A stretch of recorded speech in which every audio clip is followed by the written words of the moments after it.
How's it going, ladies and gentlemen? Mars Bars and, of course, Jet the Jenga God back on the stream again, but this time you get to chill and cast for a bit. Hey, I don't have to work too hard. Because we got Smash Ultimate Singles happening here at the Guild Gauntlet number 2, and we're finally going to kick things off here with Alsoda versus Pogi. This is going to be our first set of the night, first set of the day, actually, but as I said earlier, It's early still. Pogi, it's another way of saying somebody looked good. But you got 2 people on stream. Look at that smile to the camera, Look at man. him, man. Man is looking good. I love to see it. It's a good-looking man. He's out there ready to play this game, and he's got a tough task at hand. After getting through a tough round 1 of Joker, he now gets to fight Alsoda, frequent PR man, playing the Joker, the Roy, the Pit, the hero sometimes. What's he been up to recently? Like, what's the most recent Alsoda deeds? Well, he did graduate officially from university. He's Let's go. Finally got his bachelor's degree, so he's very relieved, and he's pursuing now other things outside of still, attending locals. But he finally got out the hard thing, which is graduating in chemistry. He had organic chemistry kicking his ass for too long, man. He finally got through OChem that. kicks everybody's ass, man. Yeah. You don't mess around with OChem. That's a class I've been told many times when I was an undergrad that it made people lose sleep. Like, made people drop the major. Made people drop the major, actually. Yeah, all them pre-med true. folks were like, oh, I'm going to go pre-med. I'll do chemistry for pre-med. Organic chemistry, like, I'm about to show you. I'm about to let y'all know what's up. But right now, we are we hopping into the game? I guess we're not. We just have an intense headshot lineup. I love these, these camera angles. Guildhouse always doing it right, always making the people look good. I always, look at myself on the Guildhouse stream. I'm like, damn, do I normally look that good? Like, they doing something with the lighting, with the cameras here? All right, we got a classic, though. This is looking Joker PT to kick things off. So, of course, Alsoda, he's pretty much ready to rumble and all the good sorts. One of our top seeds of tonight. But I don't know, man. This PT, he might surprise us today. Man, I swear, you said it's one of the classic sets, and I just got a flashback to EVO 2019 Grand Finals.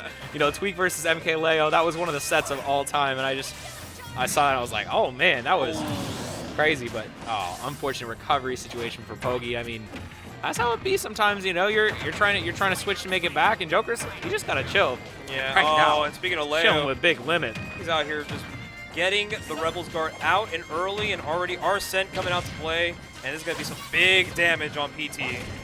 Yep, gets the drag down into the up air already. Ton of percent forced into Charizard, and that's a scary position to be in when you are above Joker. Just so much hitbox that can get thrown out to dissuade your recovery. But now, gets a little touch, little double tap here, gets the Arsene gone, and now has a chance to come back into this game, Mars. Yeah, right now, getting some damage, getting some hits in. Alex definitely taking a lot of advantage of this Rebels guard, getting these Arsenes early. But it's a matter of, let's see if this Charizard can clean the stock up. Let's see. Trying to get the edge guard on that tether, but once again, just this Rebels guard usage. All right.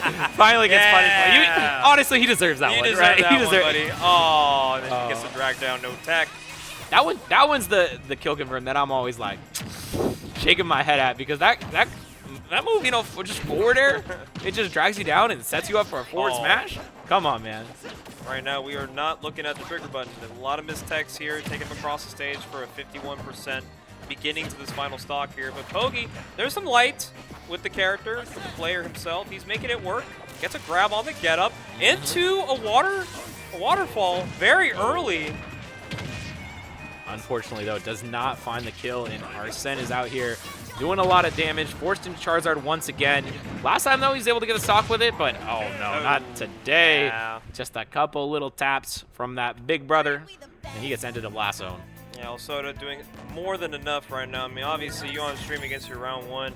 He's going to be doing a little extra, but what I want to see Pogi is not let that first game kind of, throw him off a little bit. He's realizing, okay, there's a little bit of a power difference here with this guy. So we need to lock in and give this guy a little harder time. Because those Rebels guards, Alex was more than willing to hold down B the whole time. I mean, he was like, yeah, give me my free Arsene. Yeah, I mean, he did get Pogi got one big punish for it, but at the same time, like, you gotta be aware of that option. And when he's spamming it like that, you figure out something about it. I mean, your grab is so good as Squirtle, just the movement you have for it. So, and the follow-ups you normally get. Not this time, unfortunately, missing the up air, trying to extend it a little longer. But we'll see. I mean, Joker has that skinny body a lot of times. Kind of awkward to combo in certain circumstances. Yeah. Right now, Pogi's looking to just kind of get something going here. I mean, the Squirtle doing a little bit of damage here and there. I think Alsoda's also just like a little tunnel vision on one option right now, so I think Pogi needs to just, you know, be allowing himself to take advantage of Alex being a little more one-dimensional. But now Arsene's out. Alsoda, yeah, took the first game. Alsoda took the first game, so now Dude, Pogi is in danger, but a swap out. Okay, I thought that was going to be it. Okay, we need a punish right here. There it is. Okay. First stock going to Pogi and commanding at that. I mean, it was really just the fact that Alsoda got a huge opening with Arsene that made that first stock look close, but you tragic situation for Pogi at the corner. It's got back aired, and yep, just like full that. Arsene! How does he have a full Arsene already, bro? A full Arsene off an Ivy up air. Alsoda, you dog. This man is not playing fair to the rules. And he might be taking Pogi straight off the stage. Alex is not respecting my man, dude. He just came here with his girl, his homies. He's like, babe, I'm pretty good at this game. let me show you. And then you got to deal with Alex trolling you like this, man. This is not where you wanted to go off. Poor guy. I mean, that's a rough spot to be in. I mean, Joker is just when you are forced to jump in the corner versus that back air, it's just so messed up. But hey, wait, he got that. He almost got the kill. He might get. Oh, I thought he was gonna stomp it. Dude, that stomp the yard there would have been perfect. I will say though, despite those early stocks being taken from Pogi, this guy knows some pretty good stuff with PT. I mean, we see a lot of PT out of like Twan here pretty often at the Guildhouse, but it's like when different people play your character, different people play characters you're used to seeing in a different player's hands. You kind of want to see like what kind of tendencies they're good at getting, and Pogi kind of has that layer 1 kind of figured out, but of course the experience of fighting players like Alsoda being taken to the test right now. Yeah, and actually, luckily for Alsoda, getting that Arsene ending right as he was coming back, so he managed to get the tether, which is a much easier recovery, especially versus somebody like Ivysaur. Dunks that Arsene recovery for free. Get out of here with the Razor Leaf. Oh, the double parry into the bear, and that's just going to clean it up. All right. A little showing off there. Yeah, I mean, he's showing off a little bit of like some splash, some style. I mean, you are playing your early rounds, and also a good enough player to kind of afford doing that. So good stuff. But Pogi looked pretty good. He actually was pretty solid. I'd like to see him more. Maybe come out to some guilds. I know Saturday kind of brings out more some different unfamiliar faces who are willing to have that weekend open to show up to the guild, have some fun, get some games in, bring your friends. Bar opens later today, so hey, got a lot going on. Yep. Oh, the bar's not open yet. Okay, that makes sense. Not yet. I was like thinking about grabbing a drink, and then I was like, wait. It's all right. Oh, the bar just opened. Let's go. Good news for everybody at the guild. We have good news. We bring you the open bar. I mean, it's open. It's open. Next on stream, I heard we get Puresalt versus Uzo. Ooh, I like watching Puresalt play. I mean, it's just like he hits you with these options that you're like, no sane person would ever go for this move, in this circumstance, and then he does it, and it works because your brain cannot wrap itself around the fact that someone would actually attempt that. And yeah, and in a situation where you're playing a character like Wolf, you know, you're gonna play like a straight up normal character. You get a lot of opportunities for that. You got a lot of opportunities for the wild stuff, and I mean, Puresalt, he's been wreaking havoc on the PR for years, doing the same crazy stuff. Man. Yeah, I mean, I guess not the same crazy stuff. He's always coming up with new crazy stuff. That's the wild part. You know, love to see it. So happy to have Puresalt on the stream. Good. You know, also, does he sponsor anybody? Is there anything there? Well, he is, in fact, the owner of Salt Esports. And Salt Esports? Yeah. Tell me about Salt Esports. Well, let me tell you, Jet. It's definitely an org that I am a part of. Let's go. You know, shout out to James, who did a lot for literally a handful of NorCal people, outside of just me and a lot of very, you know, fabulous players that we have here, like Louis Money, Latios, Era, Nessboy, Osriel, and so many more. And on top of also having Snorlax, you know, on board. So, you know, he's done so much for the community. He's done so much for, like, out of his own hands. Yeah. He's got nobody, you know, money laundering, hopefully. But he's definitely got it. Hey, like maybe that. he got some nice Bitcoin investments going. You know, maybe he got some some crazy options trading in the background. But hey, regardless of where he gets the money, well, not regardless of where he gets the money. If you're taking Saudi blood money, I'm not for it. But most of the ways you could get the money, Yeah. I'm happy to have you here supporting the scene. Well, up against Puresalt is going to be one of Oakland's finest younglings, Uzo. And my man has been coming out to brackets a little more frequently recently. He's been a little busy with work. I mean, sometimes, you know, life comes at you fast, Yeah. schedule adjusting. And I think Uzo now finally at a point where he's like, you know what? Genesis is around the corner. By the way, Alright. signing up, late registration still happening. He's want to You come have not out. signed up for GX2 and you are watching this stream. What are you You doing? are committing a crime. I'm going to come to your house and I'm going to find you. So, No, I'm not going to do that. I would love to see Uzo. For legal reasons, that's a joke. Goddamn. But I would like to see Uzo do pretty well here. I think the last time these two played, it's been a while, but I'm pretty sure these two have definitely played a Game 5 set. Yeah, I mean, Youngling's an awkward matchup for DK. He definitely has tools in it, but there are certain circumstances where you can't do anything, and you kind of have... Oh, okay. All right. We're talking about the DK for so long, and he's like, nah, not today. Is this a button check? Okay, it's a button check. No, wait, this might be peak gameplay. This is peak gameplay, though. I was like, It I could be got jump both. scared a bit because, like, okay, you know what's funny is that even if Puresalt were to whip out Snake in bracket, like, I wouldn't even be surprised. No, 'cause you could totally do it. sometimes my man, he's got that randoms experience, so Mm-hmm. I'm sure he's probably played Snake a few times in randoms and thought, wait, there's a good character and I can play. So he's showing off. a Bro, little bit of Donkey Kong has, 4 reps on the Northern America Top 200. 4 reps. He's like tied with a lot of good characters. That is true. I think he might have just as many as Snake. Yeah. It's crazy. Donkey Kong, he ain't that bad. He's out here. But that's interesting. So I like that Puresalt. I don't know if it's like intentional, but like most people, when they, button warm up, they're trying to get used to their character. I think Snake is also a good character just to get your hands going. Oh, he's It's got like, a lot of stuff. There's a lot of things that's going through your mind, going through your hands. Hitting Like, 100 buttons a minute. yeah, you're thinking to yourself like, as More long as than my that. control. 100 buttons a second. 100 buttons a minute ain't even that many. It's like, That's like less than 2 a second. What am I talking about? But, the hands are warm and both players ready to go. And, of course, Puresalt not holding back. Donkey Kong is on the stream, and it's ready to play. Yeah, and also, Snake's great for practicing B reverses, too. So Yes. that makes sense. You use that a lot with Donkey Kong, both with the neutral B and the down B, but we're looking at a nice little combo starter there onto the platform. This is what I was talking about, those situations where, like, you're coming back to the stage, the bomb is such a detriment to your recovery. I mean, it is a huge issue if you're a Puresalt, but let's see what he can do. And Puresalt, a man who has definitely defied the odds of so many unfortunate matchups for DK, like Min and Gunner. Like, he makes it work. But Uzo, this is a guy you don't see at brackets very often. He's going to get Ding Dong, the DK classic. But, I think Uzo's ready to adjust to this game plan and allow himself to maybe keep this set a lot more closer than he wants. POV, you are grabbed at ding dong %. And Puresalt knows that input way too well. He does not drop those. So when you get grabbed at that special percent, it is not a good time. And Puresalt already on the gun, 1 minute in. And he's already ready to call it game 1 for good. Yeah, a little surprised we didn't see a up B after that down tilt. That would have been probably a stock, but and goes for the flare 1 into down tilt. Trying to get that, but actually SDI's out of it for Puresalt. Or maybe it's just I think that was SDI out. That was kind of crazy. Oh, yep, he's looking for that down tilt, trying to get the trip, and be able to get the grab.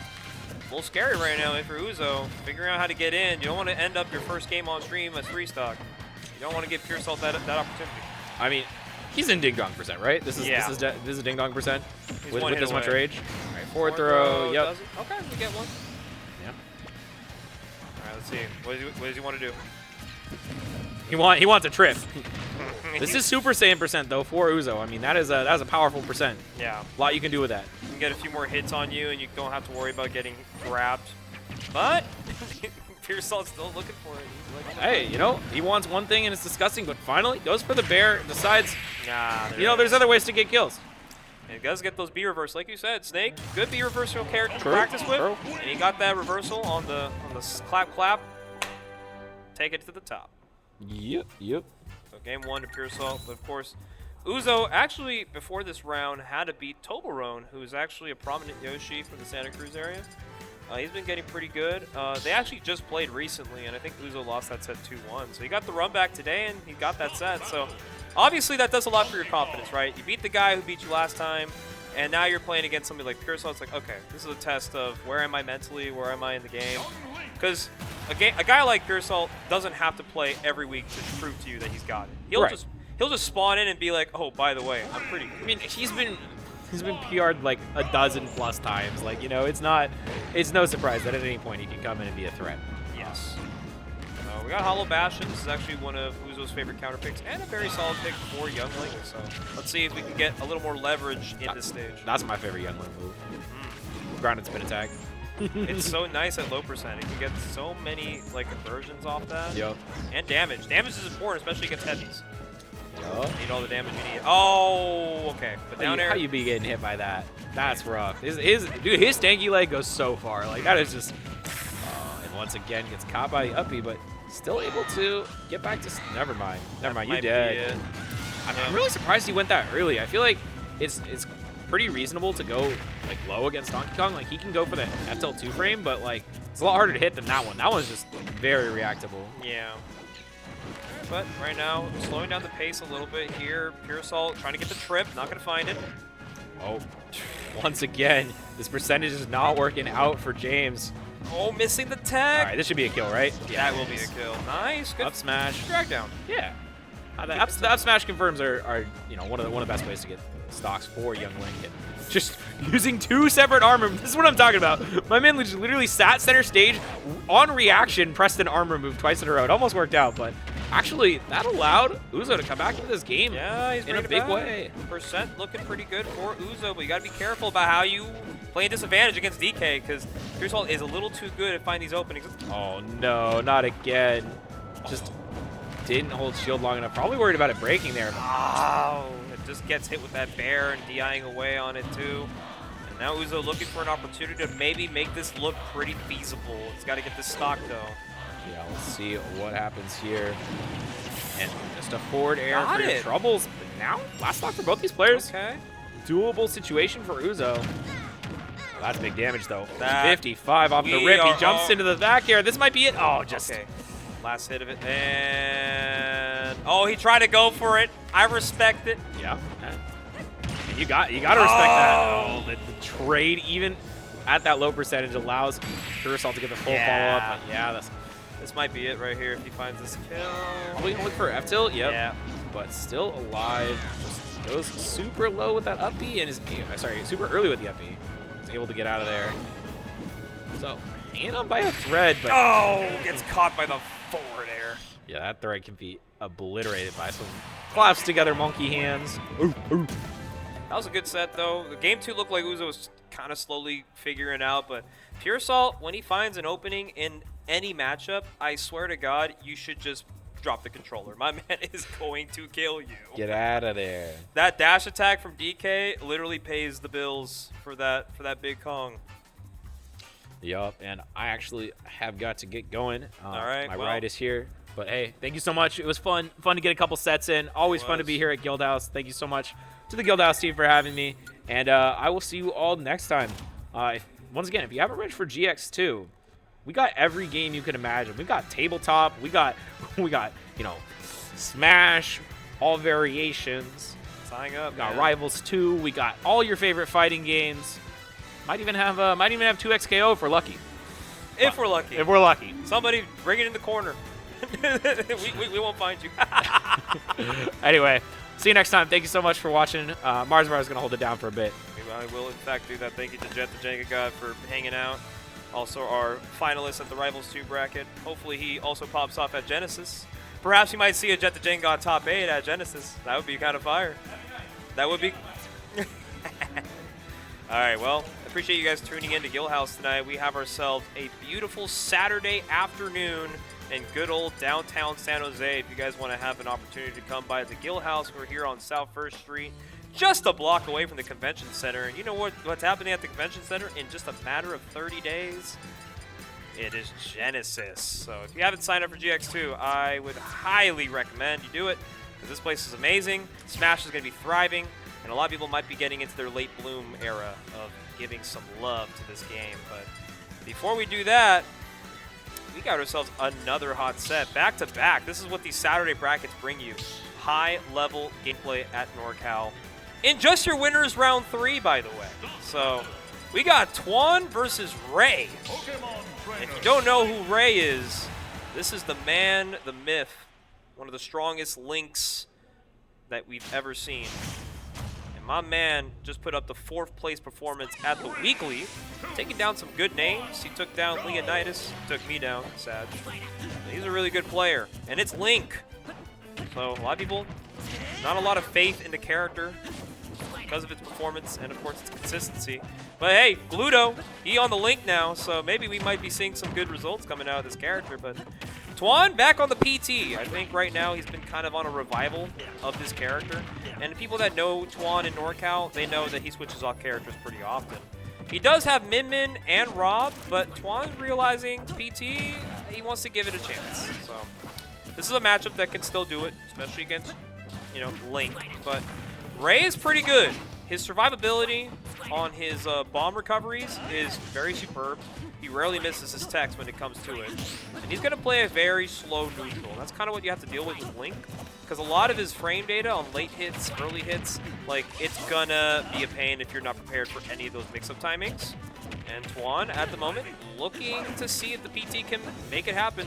Because Ray is definitely a player who can make the upset. Alright, coming down, gets the bomb down onto Twan here. Gets a down air, follows up the tech away with a Razor Leaf. Not going to get much off it, but now an opportunity to edge guard Link! And unfortunately, the drag down was just enough to put Ray at a bad spot, and the first stock strikes to Twan. Dancing around a little bit here on the platforms. I also noticed they struck to Battlefield, which pretty neutral stage, I would say, in a matchup like this.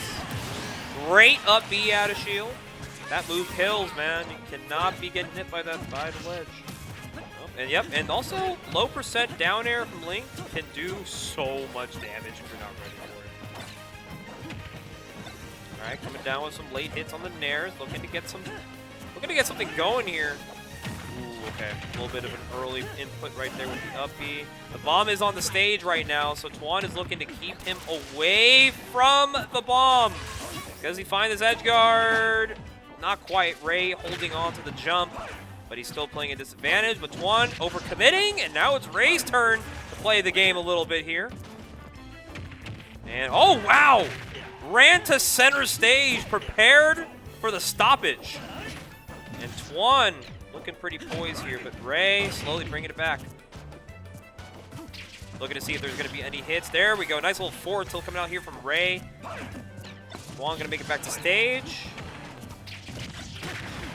And we got another opportunity for a kill here. He's got to air dodge through the bomb.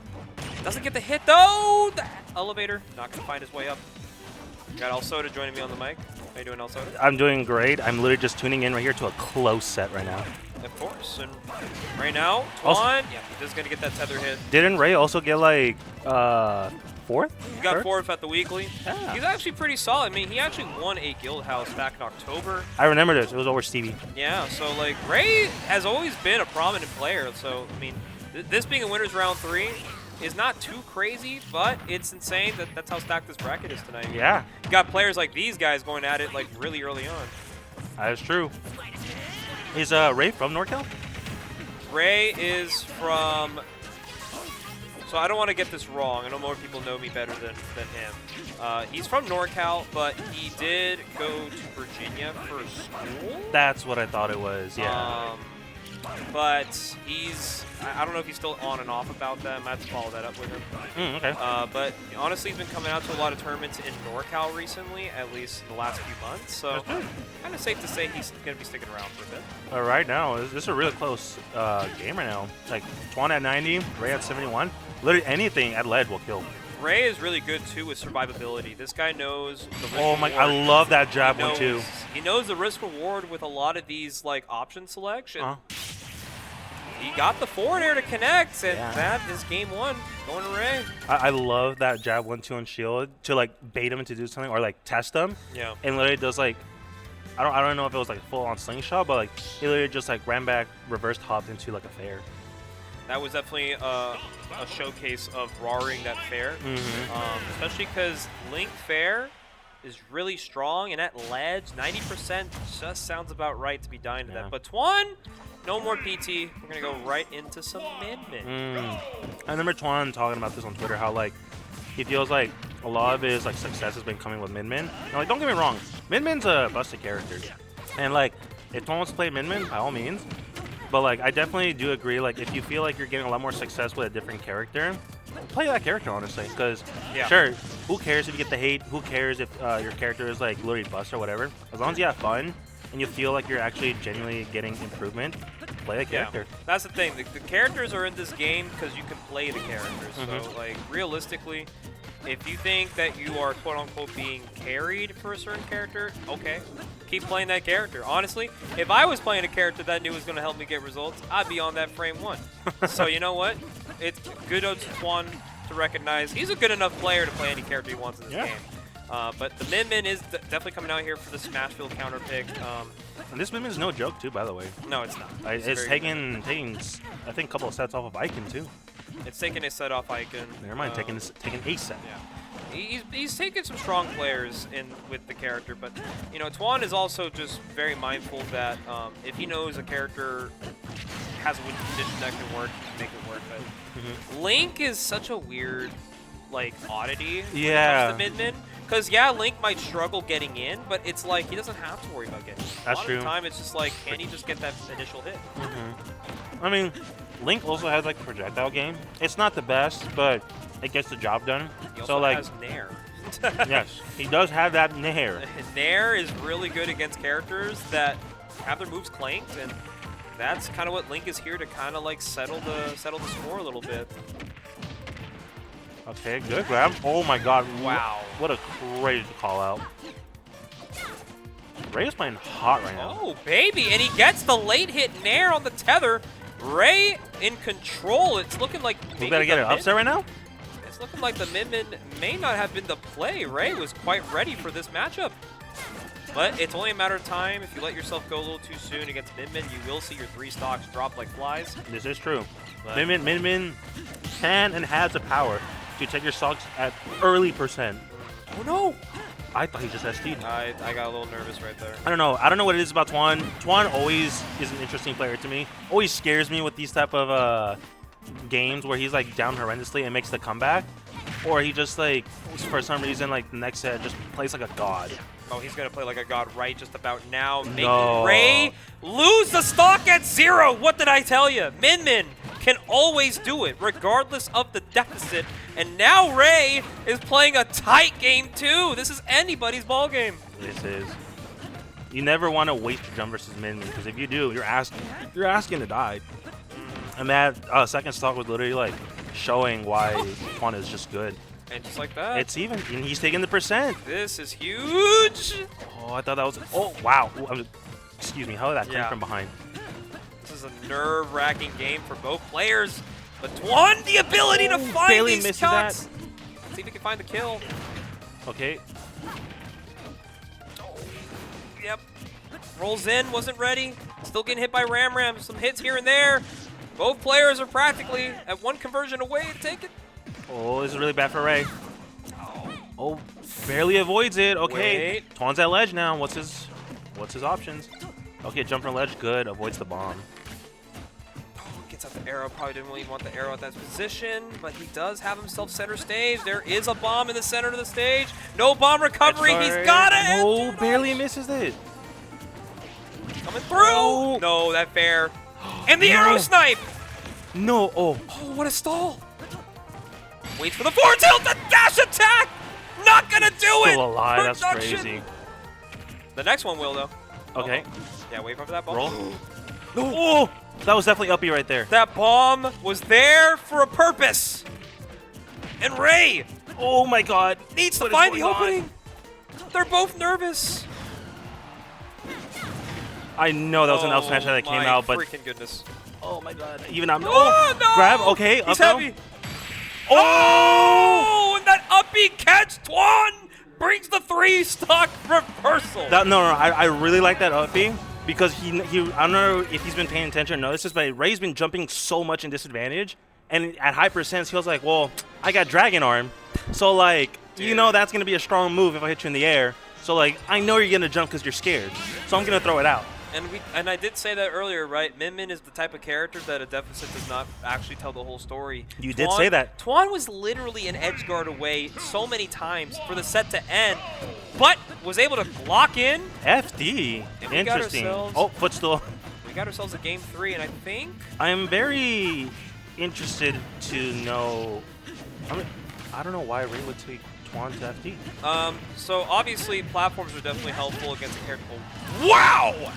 Forward smash at 54! We'll see your stock later. He did take the jump, so he literally just went for it all there.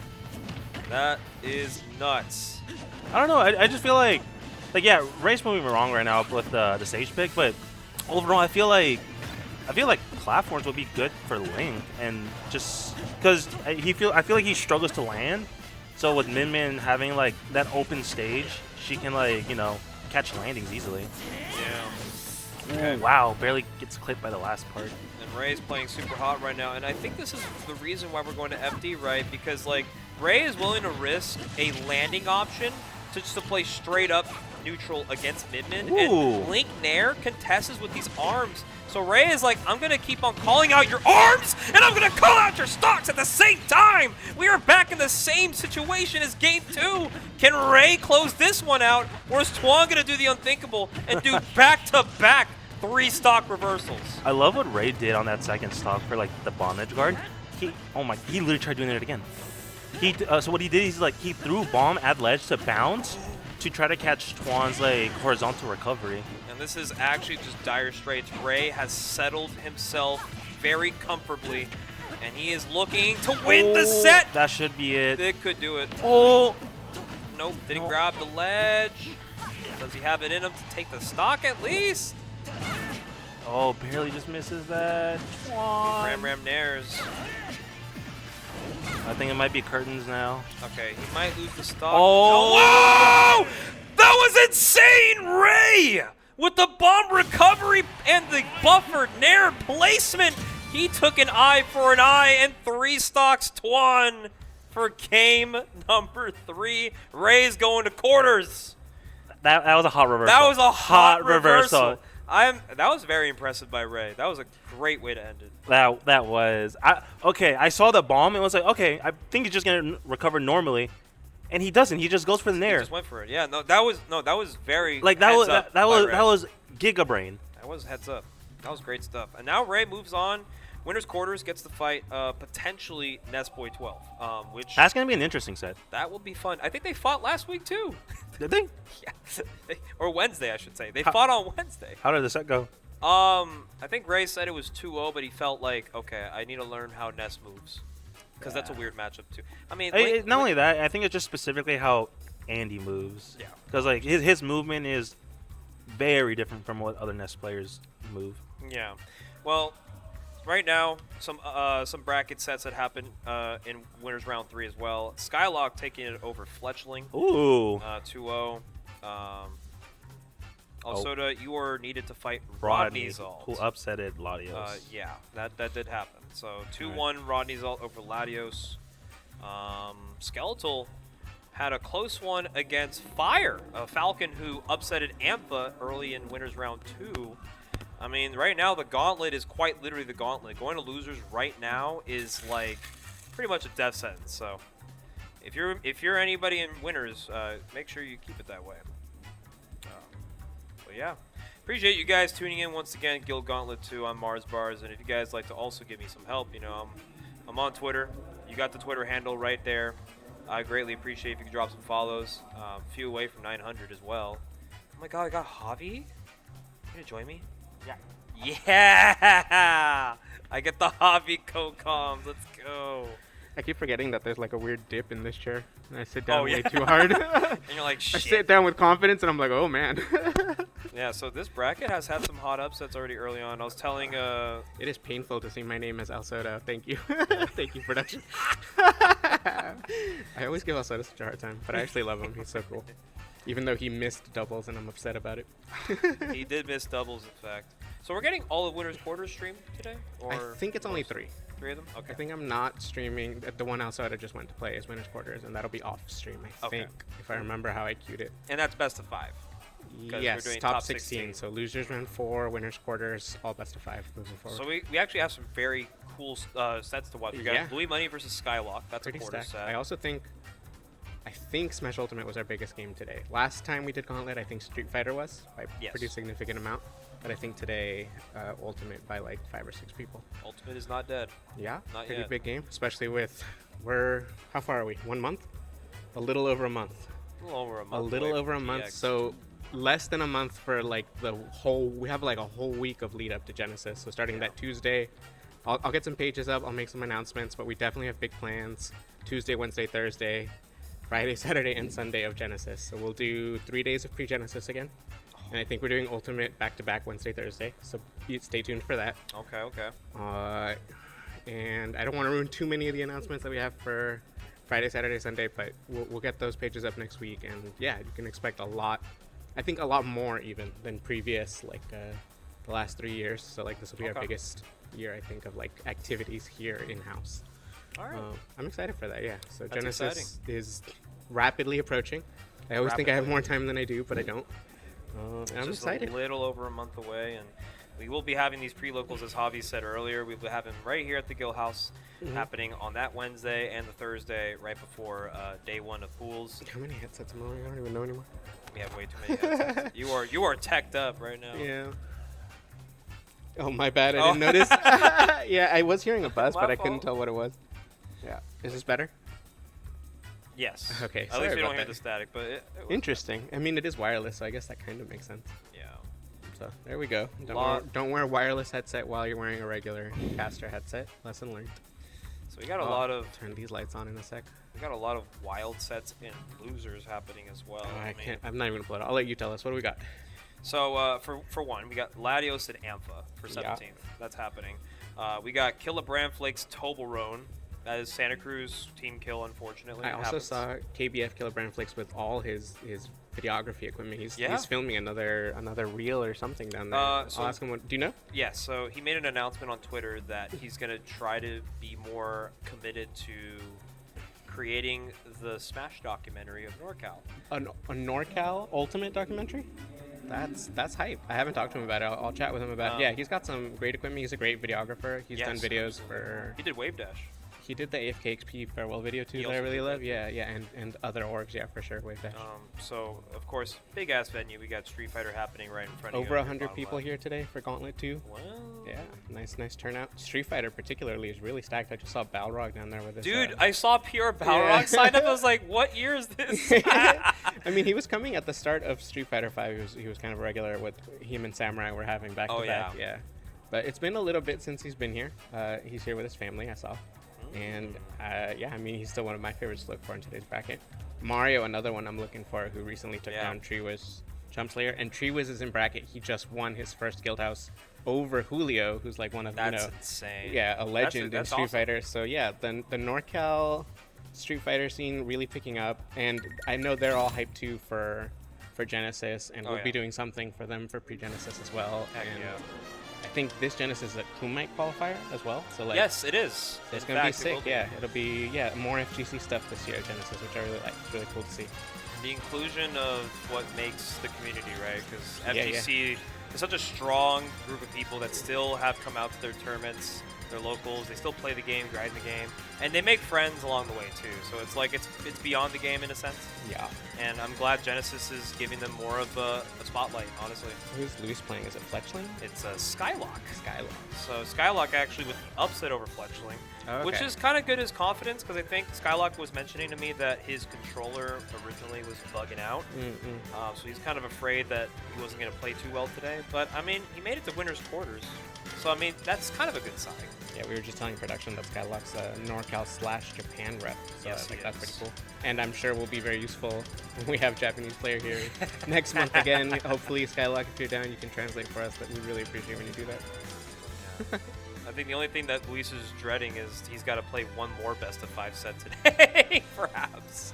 Yeah, I mean, we'll see. Yeah. He wants to speed run. I understand. But Yeah. Skylock, of course, the last time I think he played Luis, he actually gave him kind of a run for his money. That wasn't that long ago, right? It was like No, yeah, within it the last 50 days, 60 days. Yeah, I think so. Yeah, it was recent. I think it was the same guild Skylock got third in. So Yeah, I do remember one.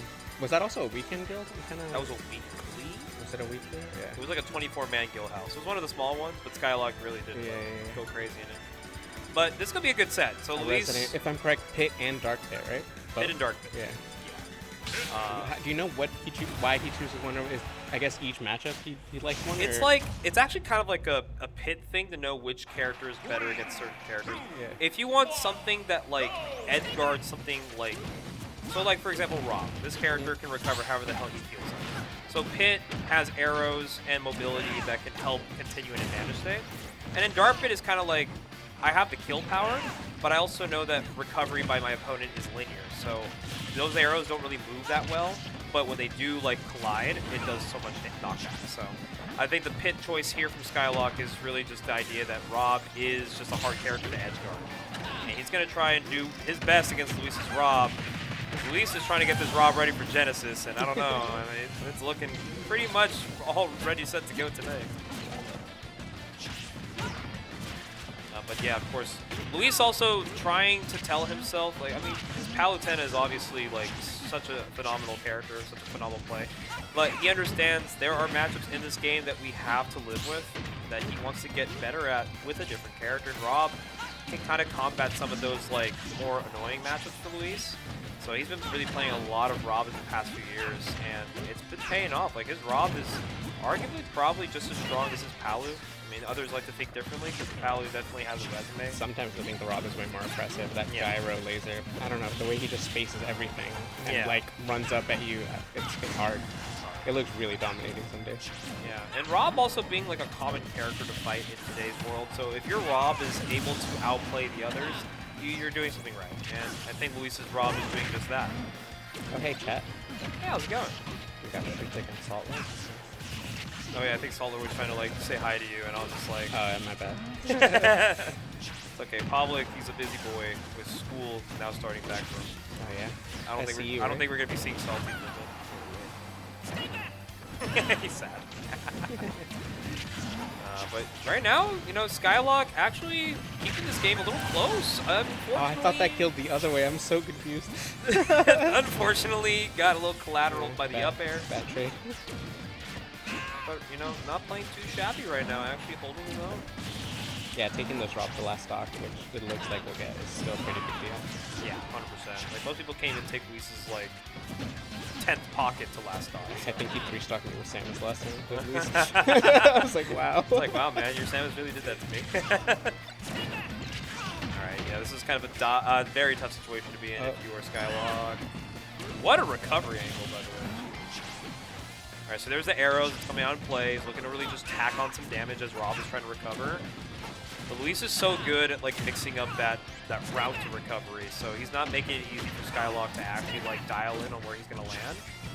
And then on top of that, just being in a position to always threaten to kill is also very good for Luis. But here comes the arrows. Let's see if he can, maybe he gets going here. Okay, oh, watch out for the gyro. That's a trap. No kill here. Fourth throw is more of a kill throw on Dark Pit's end. That's where that power comes into play. But I think he's going to live with at least a little bit of some dribbling percentage. But you're at 101%. Luis only needs like one solid hit to really just wrap this game up. Okay, oh, and that up smash. Talking about how abysmal that hitbox is for the move. Just kills. Oh, man. Oh, bar is open. Yeah, I was going to open at 3. Yeah, I the haven't bar even is paid open attention. early. No, I got that, Trudic. That's also like the idea behind the arrows, because the arrows are also neutral specials. Neutral special? Is that the run-up thing? I thought that side... Yeah, no. The side B is the run-up thing where you just kind of like... Oh, is that exactly the same thing? No, the arrow's a neutral special. That's a neutral B. The side one is... They're both different, too. Okay. Got it. Because also Pit side B knockbacks up.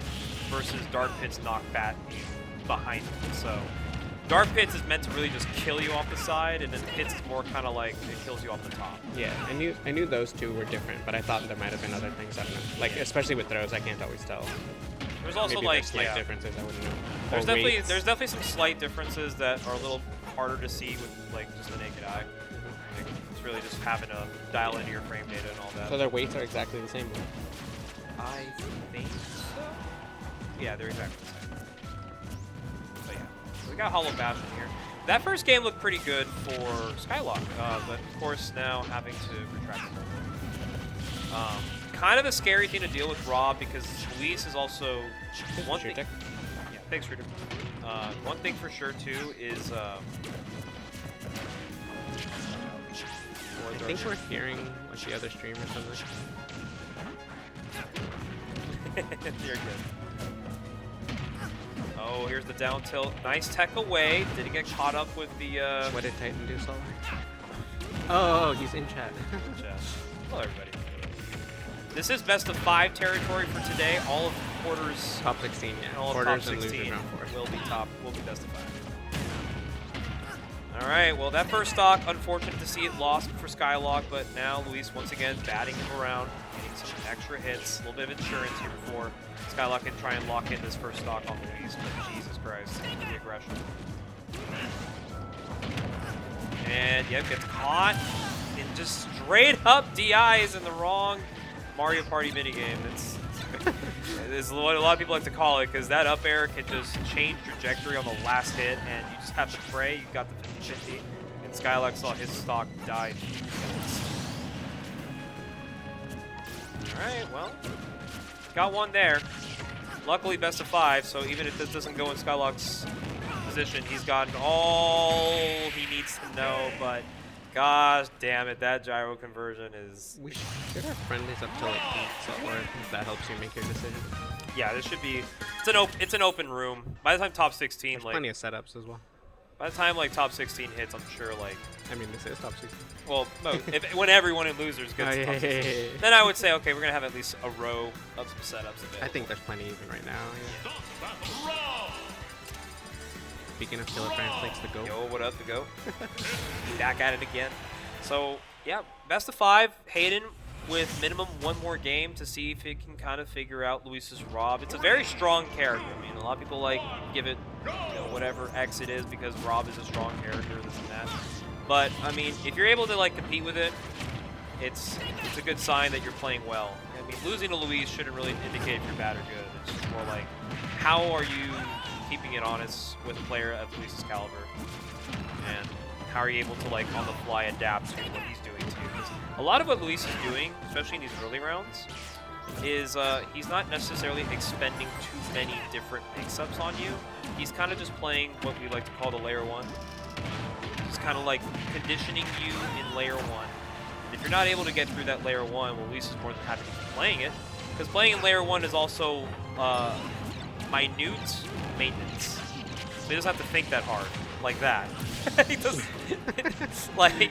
I can't believe that's layer 1. That might be layer 2. Okay. He might be looking to wrap it up though. But you know, that combo is just disgusting for Rob. It just kills you if you're not ready for it. Yeah. All right. Well, this might be an early visit to losers from this set for Skylock, because right now Luis is kind of dialed in. He's Yeah, it looks pretty rough. looking tough. Dang, the shooter call He did in fact beat Luis by forward smash. Yeah, the forward smash I called, right? I remember.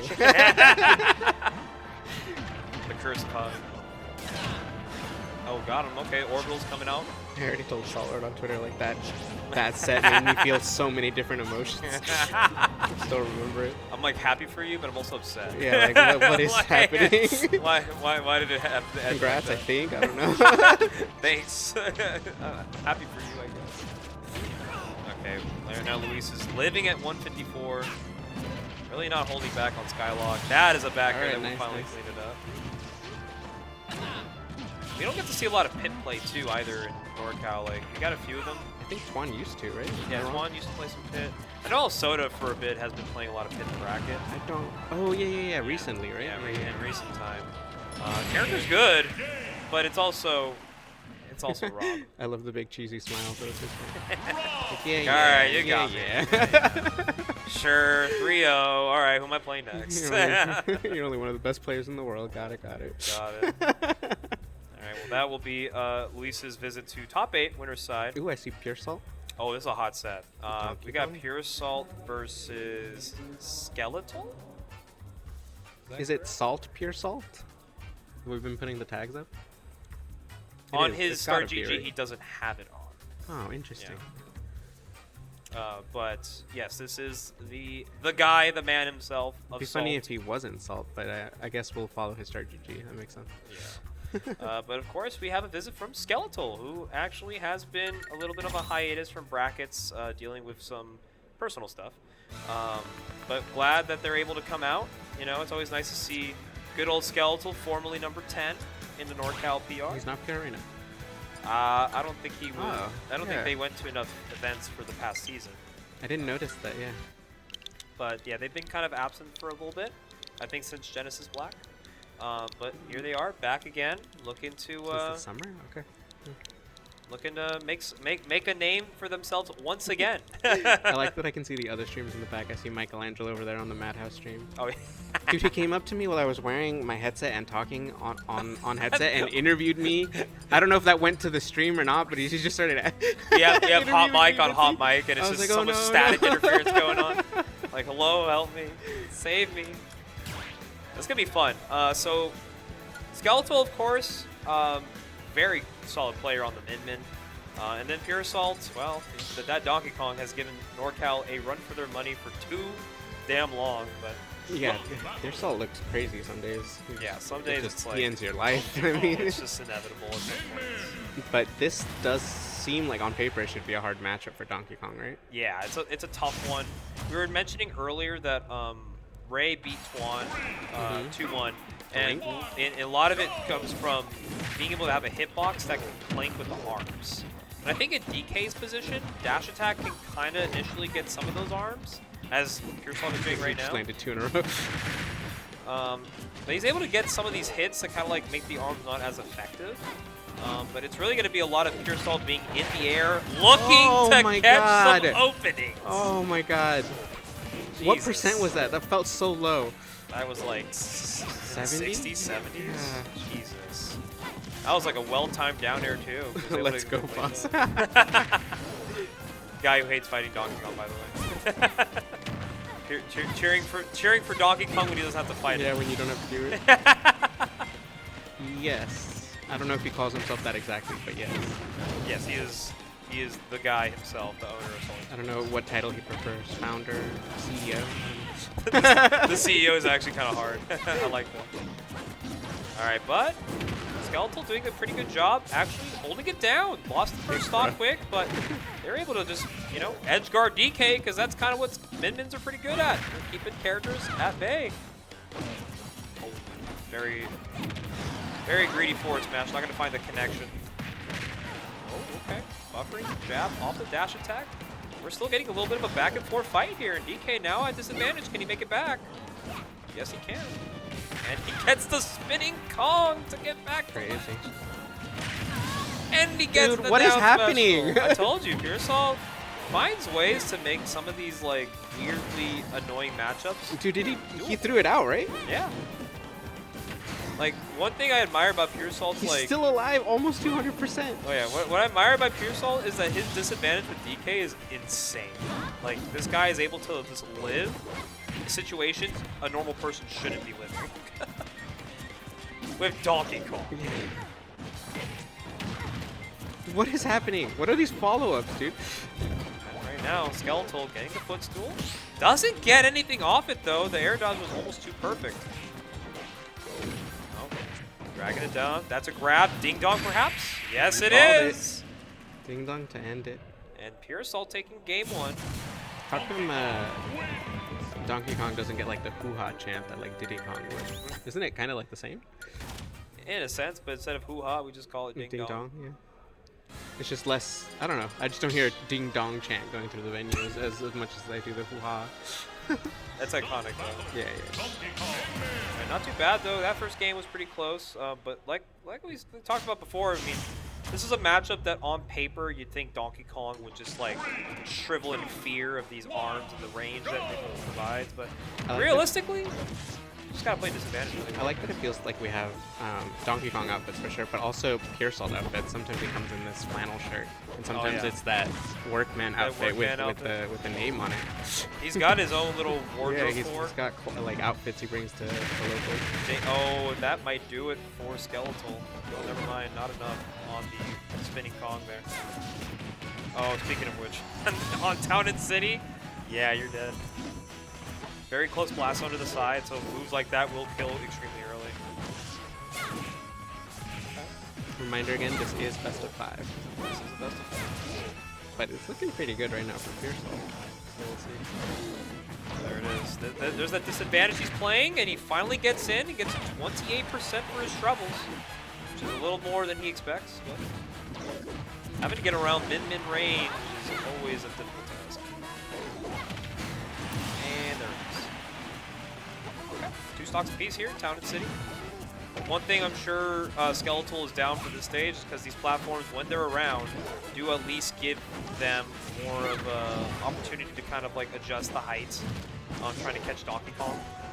Especially Puresalt specifically, because this man be playing Donkey Kong like if it was like a fast faller. My man is just all over you. Yeah, it looks hella fast. Spinning Kong once more, unfortunately. No, not a huge punish though, but there's a pivot grab here from Skeletal. We might see a stock.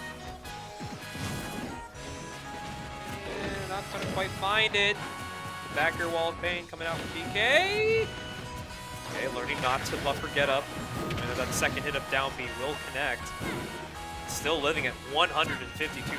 This is egregious amounts of weight that needs to get shoved off the stage. But finally, does get a strong hit off the top. Now Skeletal looking more in control here. Oh, there's the grab.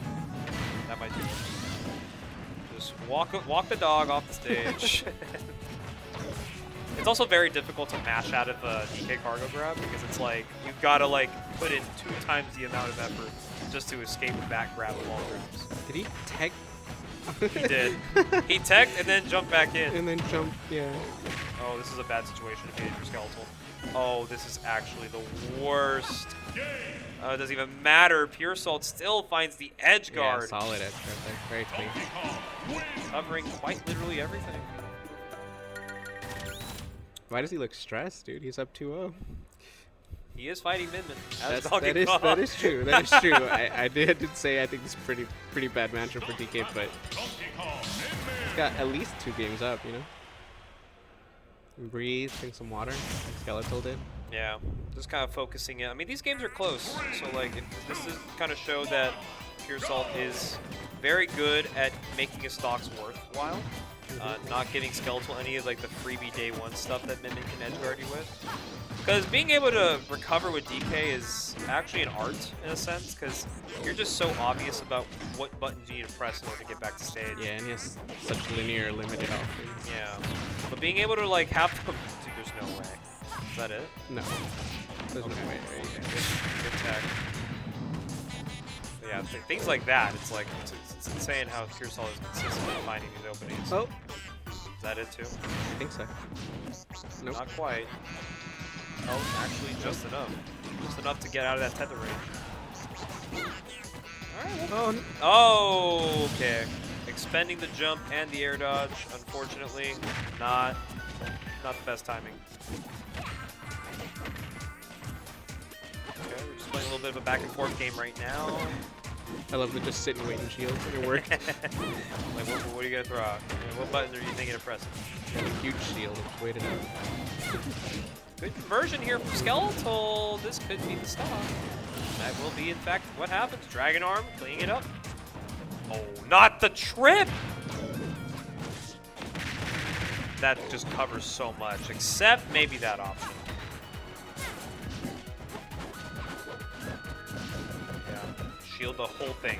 It's not worth contesting that move. And you got to contest the move and you get hit by it. Okay.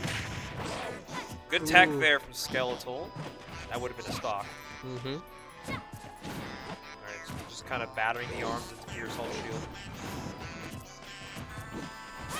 And then this is where Puresalt actually has to honestly respect Min a little bit here, is knowing that these platforms are now going to be beneficial to him more than it's going to be beneficial to Skeletal.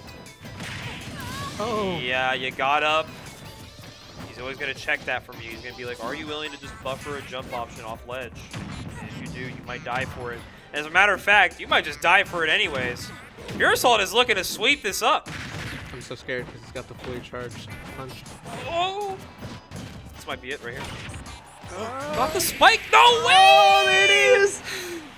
And he just monkey punches anyways! Puresalt, we were all scared of it, but I didn't see it even come out there until it hit. He just threw it out. Oh man, I can't believe. He's just so good with Donkey Kong. I don't understand. Yeah, really good movement, really good reversals, really good, mix up on the timings, and just cleaned it up 3-0. And like, not an easy opponent at all, not an easy matchup. Skeletal's really smart, Yeah.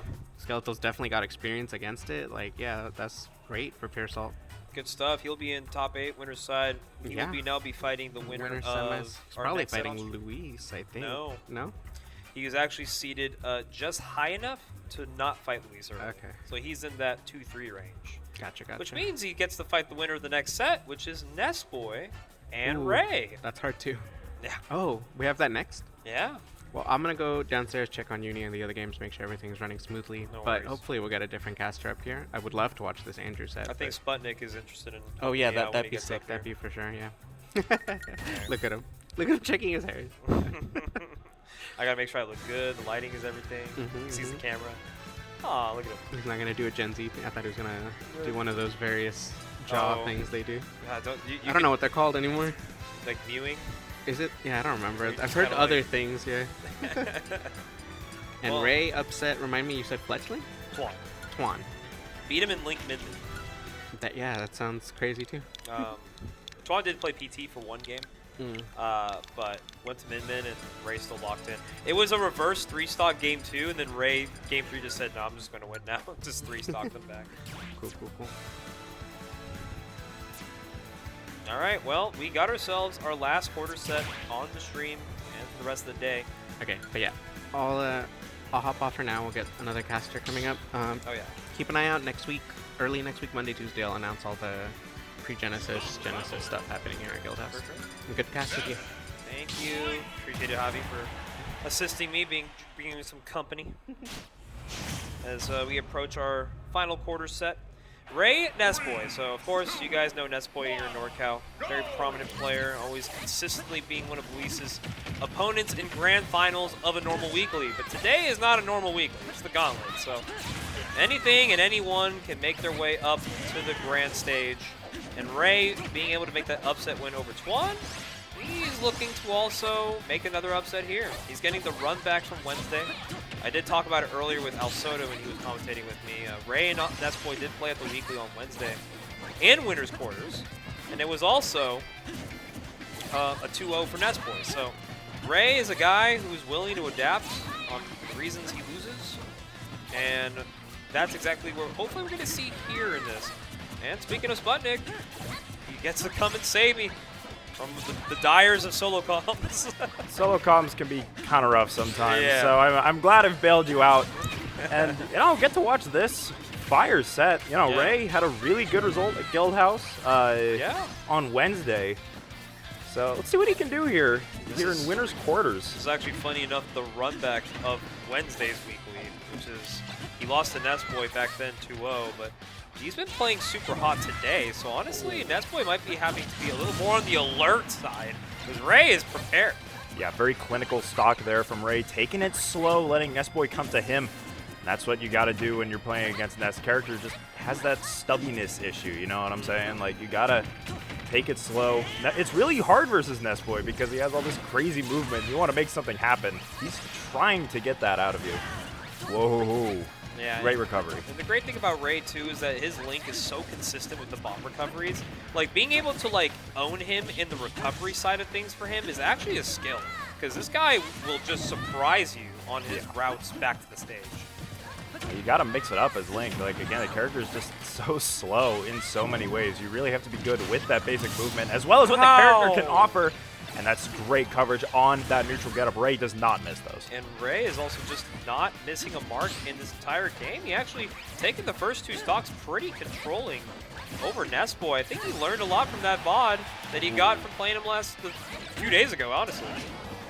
Yeah, trying to get as much extra credit here as possible, because we know what Nessboy can do, right? You got to really rack it up. That bomb conversion, this is Ray at peak performance right now. This is actually peak Ray right now. He is seeing the whole stage. He's seeing everything. Okay, he will get caught with the fair, but now this is where Ray needs to see if he can kind of close this one out. Taking game 1 off a strong opponent is extremely critical, because then you force them to have to kind of like up the ante a little bit in their game plan. Not quite sure what that was, but Ray still with a commanding lead here. But you can see what Nessboy, he's trying to find these magnet combos, and you know he can bring this back quickly if he executes one of those. So Ray, I'm sure, has that in mind. You know, they've played each other before. He knows what Nessboy can do. Yeah, he's got the understanding of the matchup now. He's actually just keeping full control of his center stage. He does let go of the shield at one unfortunate timing. Whoa. Okay, but luckily bomb recovery saving him from probably losing that stock too soon. Yeah, but 95 off of just that one interaction. That's what Nessboy can do to you at back throw. Not quite going to do it yet. Blink is pretty heavy. Ooh, just escapes there, but he is still alive. Barely avoiding these rising up airs. He's DIing them correctly. He's making this stock worth a lot of money right now. He's getting his damage. But Nessboy might be able to bring this to a last stock situation. Be careful. Nessboy, he's doing so well to avoid these big hitboxes that Link is throwing out. Ray's trying to find these forward airs, trying to make something happen, find those kill moves. Finally gets a forward tilt. This could be the opportunity that Ray's looking for. Okay, and he caught it. Nice. Got the bomb to hit Ness, and he's going to go off the stage, and he's going to secure the deal. Ray goes for the dare just for extra, rubbing insult to injury. Ray with the 2-stock. He's up a game. Oh, that is a statement right there from Ray, going all the way down. He is here to play. He's here to try and get to winner's semis, but best of 5 in winner's quarters today, so there's a long way to go. See if Ray can keep up the momentum. Nessboy had a lot of really good adaptations there mid-game, and I'm sure that Ray took note of that. So let's see what happens. And you know what's crazy? I see some folks in the chat. These are some Ray friends that were talking him through this matchup. Shout out to the homies willing to VOD review with you, man, because then they come out very strong. And that first game was a statement. Ray's like, okay, the Twan win, yeah, I got that. But the Nessboy win, I'm ready for it. He's actually just quite ready. He's pretty much ready to take a top 8 run through winners. He can keep this up. This is best of 5, though, so you got to keep a little bit of gas in the tank if you want to be able to survive 5 games at best. Yeah, absolutely. And right now, Nessboy maybe getting something started. I think Battlefield is an interesting pick for Nessboy. We've seen what sort of things he can get off of platforms. But Battlefield's a big stage, you know, and I do think that benefits Ray. Oh, he's going deep with the downers. Oh my God, wow. This man, he was going for something crazy on that offstage interaction. You have to have confidence to go for that as Link. Because if you miss one of those, oh, can he get back off of this? Saved his jump too, but I think that's the stop. The patience from both players. Ray mixing up the timing of his recovery, saving his jump, but Nessboy being able to find the PK fire snipe to convert off the side magnet. This is some exceptional gameplay we're getting out of these two. And another catch from Ray, an up smash, killing him even on Battlefield at 100. Ray is being so patient, so precise. I love the way Ray uses these nairs. He times them to catch as many defensive options as possible. You really have to make your advantages count in this matchup. But Ray has a lot of damage to his name. See if he can get himself out of the corner, but Nessboy doing a really good job of slowing down the tempo. Yeah. And Nessboy doing a good job actually doing just as you said. Looking to maybe clean up this stock here, maybe securing a little more comfort in this second game, because Ray's comeback mechanic as a player is extreme. That back throw will do it. Even the heaviest players or opponents will have to falter in that back throw situation. But Link can do it, guys. And right now, Ray is looking to maybe get this the last time. The bomb mix at the ledge is so scary, but Nessboy, he's not phased, and now he has a lead to work with in this game. Oh, doesn't quite get the magnet follow-up. Let's see if Ray can punish that, because, oh, that's not good. Yeah, it's going to be a couple of hits here and there. You're off stage. Ray keeping the ball. Wow. PK Thunder actually angled perfectly into a Ness forward tilt. Oh, that was a scary interaction. You know that Ray was looking for that air dodge, too, with that forward air. But good patience from Nessboy, and now Ray's in a bad spot, but good bomb recovery. He's not out of this yet, but you really want to make this offstage interaction count. But Nessboy makes it back. Nice nair, though. Now, Ray with the bomb in the corner. Oh, there's so much pressure. He's not even doing anything. And the up B is going to find it. Scary situation. Nessboy can find a way to win this game, but Ray bringing it back, unfortunately goes for the rising nair, and he is not ready for Nessboy to keep him on his toes. He's living that up smash. Oh, he's fine. Okay. These bomb recoveries, they can fake you out in the. Oh, that will definitely do it though. Those bomb recoveries can fake you out in the worst way possible. I would get so scared, like every time I did the bomb recovery with that. But Nessboy evens the score. I don't know, Battlefield, I think we might want to get off that stage. Oh, we're going to FD here. Yeah, this is actually the stage Ray took Twan. He took Min Min to FD and 3-stock Min Min. Do you think he's comfortable on FD? Wow. Yeah, I think he's comfortable on FD. I think my man is quite comfortable on this stage. So a lot of people were kind of questioning in the chat, like, why would you take Min Min to FD as Link? And then we saw the game, and we were like, we understand it now. So Ray taking off the jacket, time to really reveal the Lacoste shirt. Shout out Lacoste. Again, they're sponsored. But this FD pick is not against Twan anymore. This is against Nessboy, and I think no platforms against Ness could work. Just got to trust the game plan a little bit. Yeah, actually a little bit surprised that Nessboy let this open, especially considering the result that we saw earlier, but doesn't seem to be facing him right now. Oh, great PK Thunder to cover the air dodge and a very clean, quick stock from Nessboy. Yeah, he understands that trying to contest with up air from Ness is probably not the best thing to think about, but we learn, we live and we learn. Now we're going to try and get back into neutral here. Whoa. Hunting for that F smash is Ray, but I think you got to tone it back a little bit here. We're going for some very aggressive options. And a player with a movement as good as Nessboy is just so good at punishing that. But what can Ray do to try and get himself back into it? Racking up the damage here, but you really have to find a way to seal this stock. The coverage is so good, too. Okay, trying to get that late hit on the get up. Nessboy trying to get the whole tech chase across the world. Only a few little percentages here and there from Ray. Oh, that is such big damage. Yeah, batter up, not quite going to do it from there on the stage, but Ray down almost a whole stock, still living, but oh no. Oh, the boomerang saving him! Yeah, you can see Nessboy acknowledging that in the corner. Calculated. I'm sure he was at least thinking about it. It was actually a mix-up, he just didn't know it. And now, the mix-up is, can you take a stock off Nessboy? I think he's kind of figured out how to get through Ray now.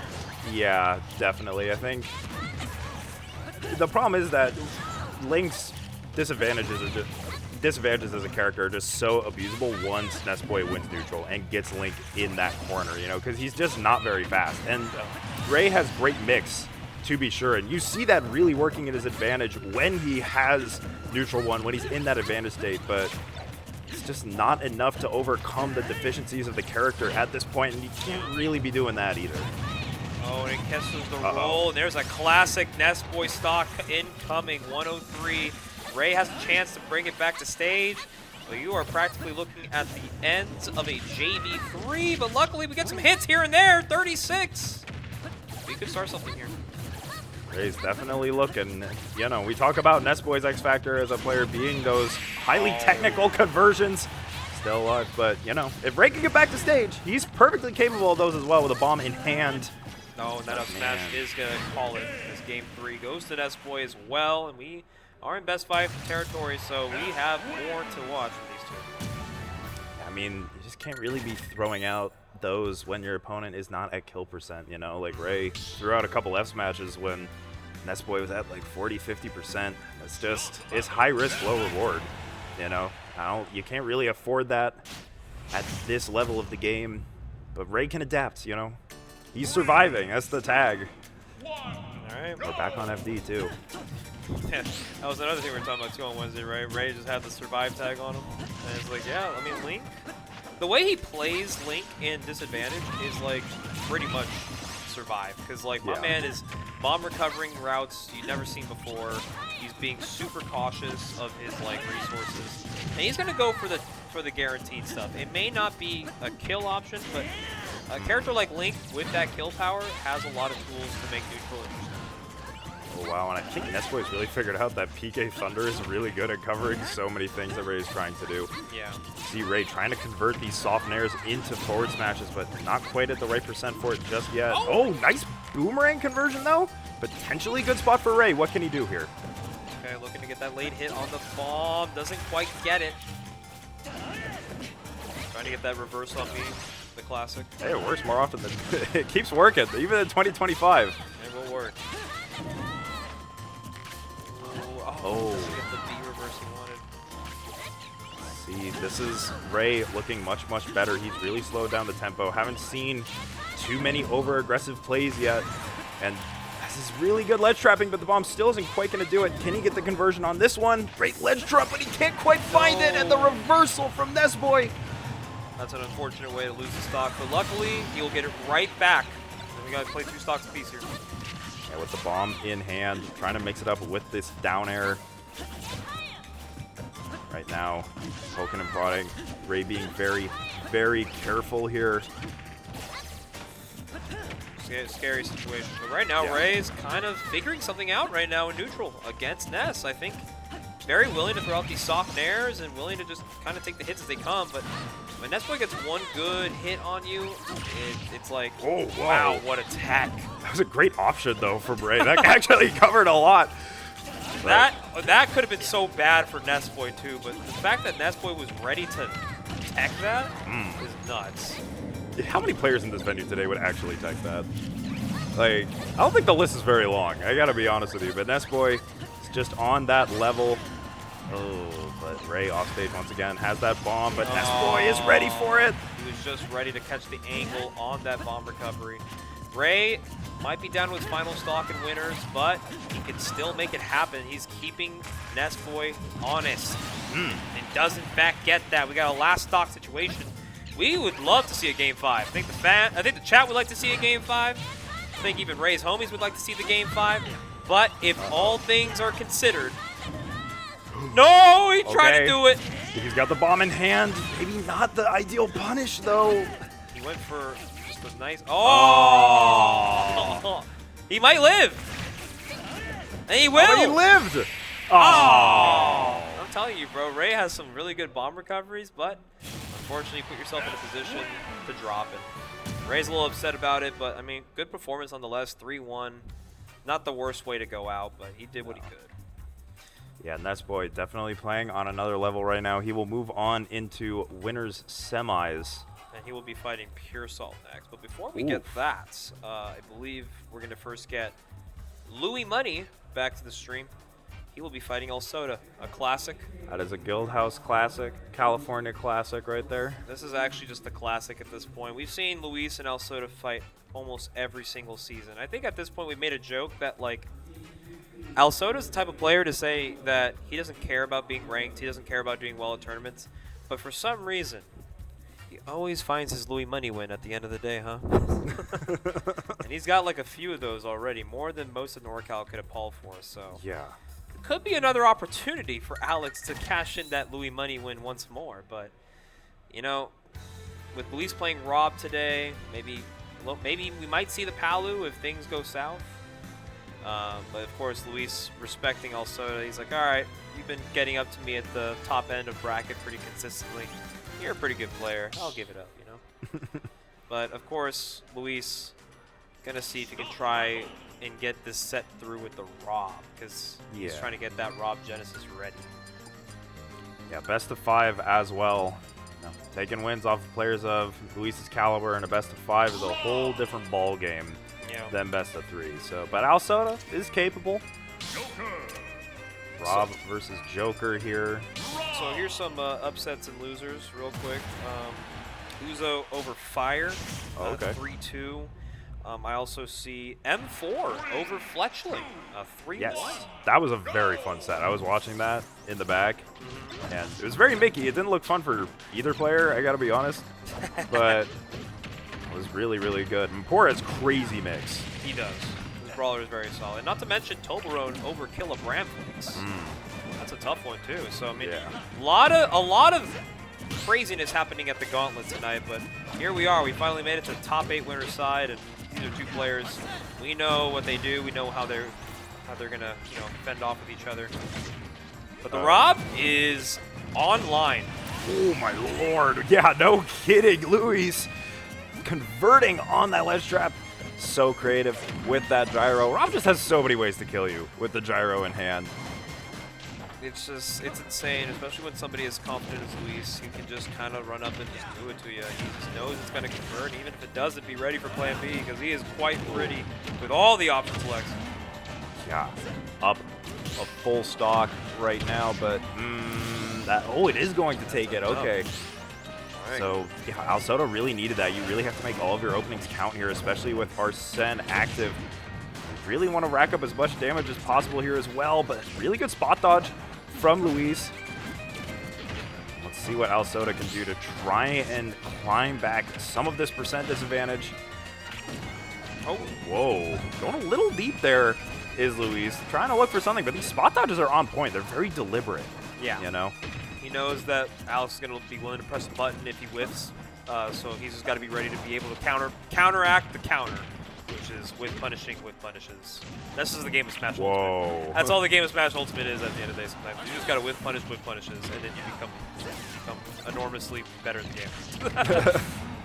But what if you start with punishing the with punishes to the with punish? Well, then you might be Jesus, because that's a lot of with punishing. Just built different. It's just actually built different.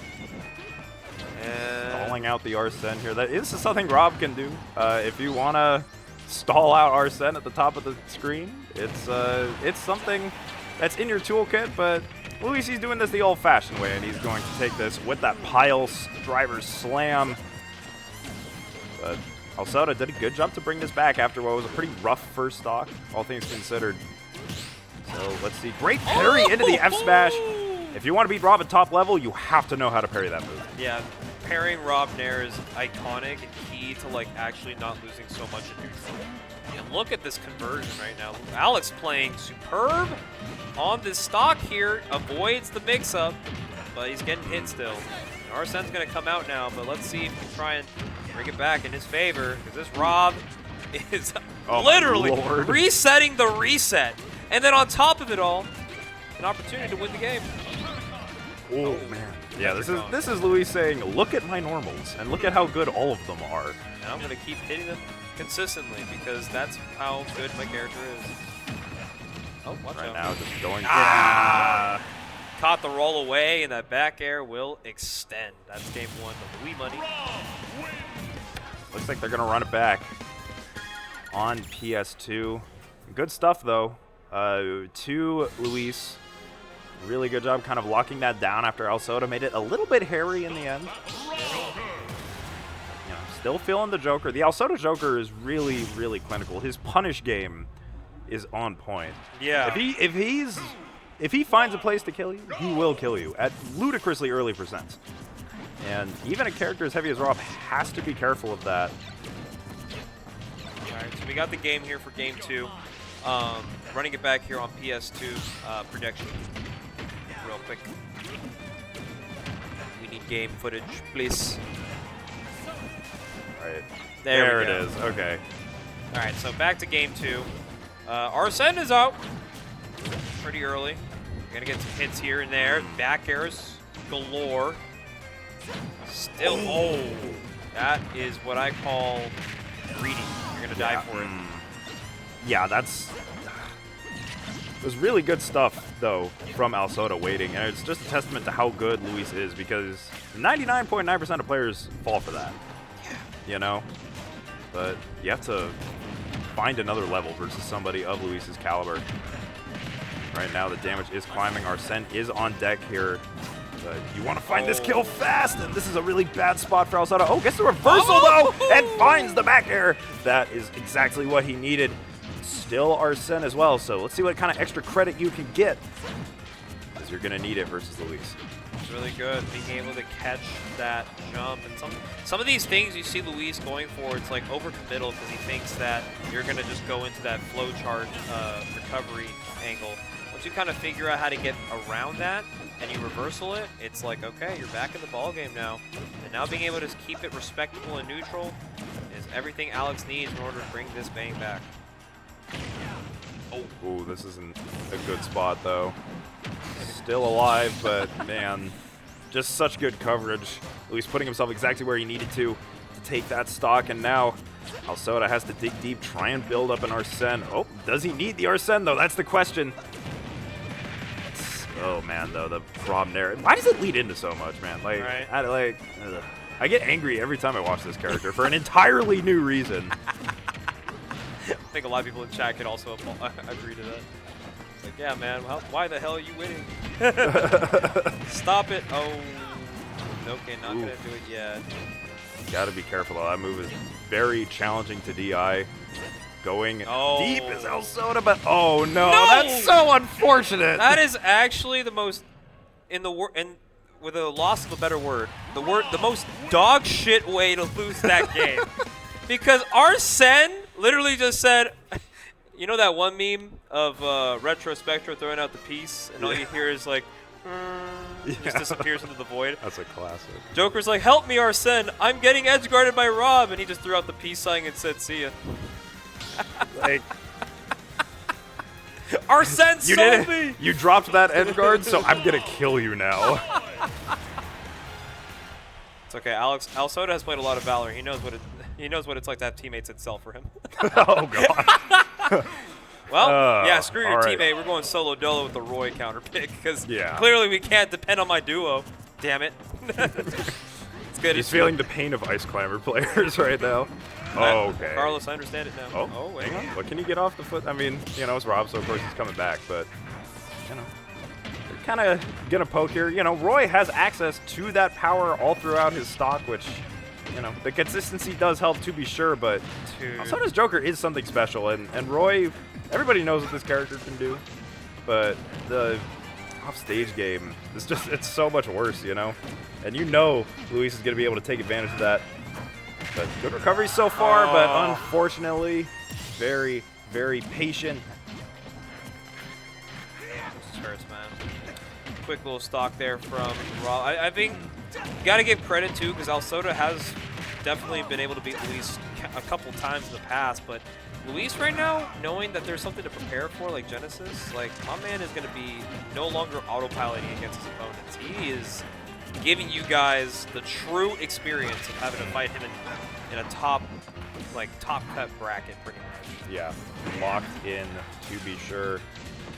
Right now, Luis gonna go deep here, trying to find his way back. Aggressive play from Alsoda. Okay. He's just gonna air dodge his way into the blaster, but it's all good because he already got 107 on Roy, so you get to get one conversion here. Okay, hang on a second. Let's see. Oh, no.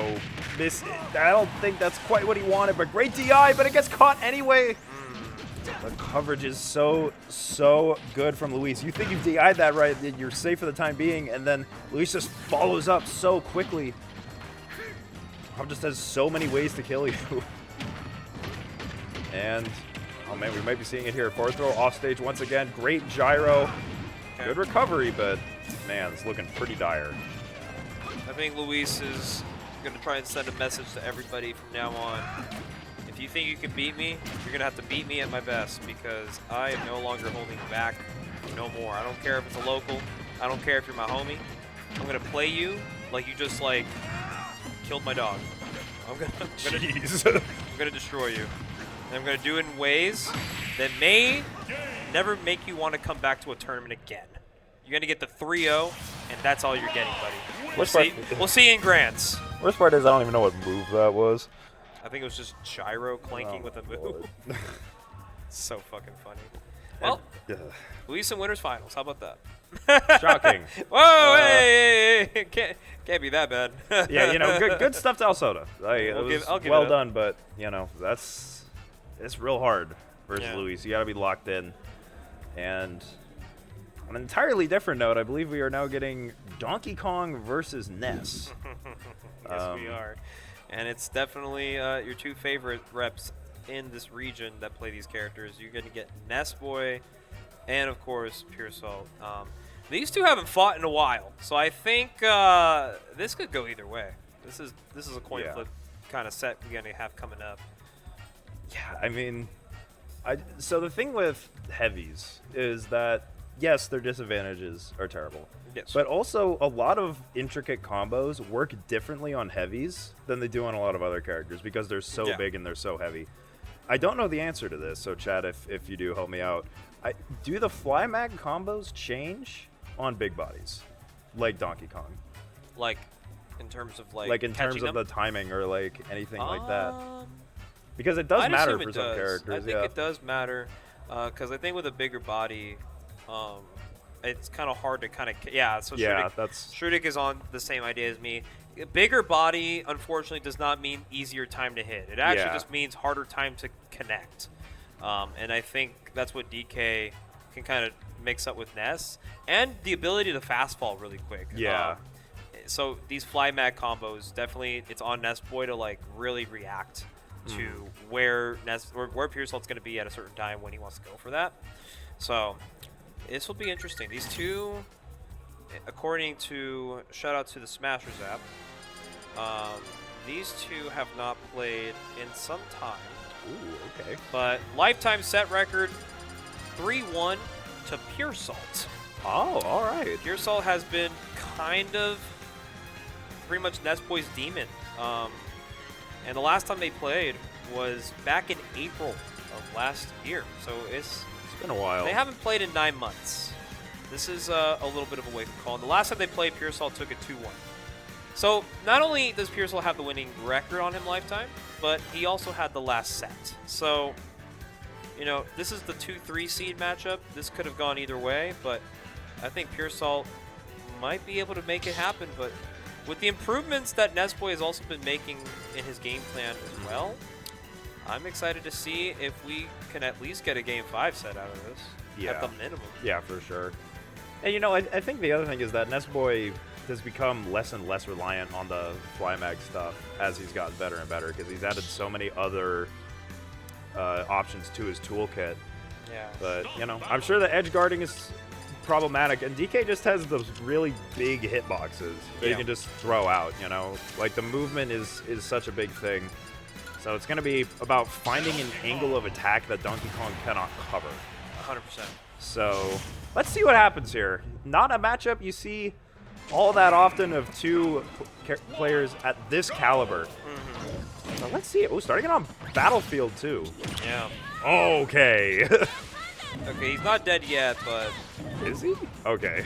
luckily Ness can reset the PK recovery Whoa. on attack. But yeah, you already know this is a bloodbath. They both really are going for the gut, the jugular, pretty much.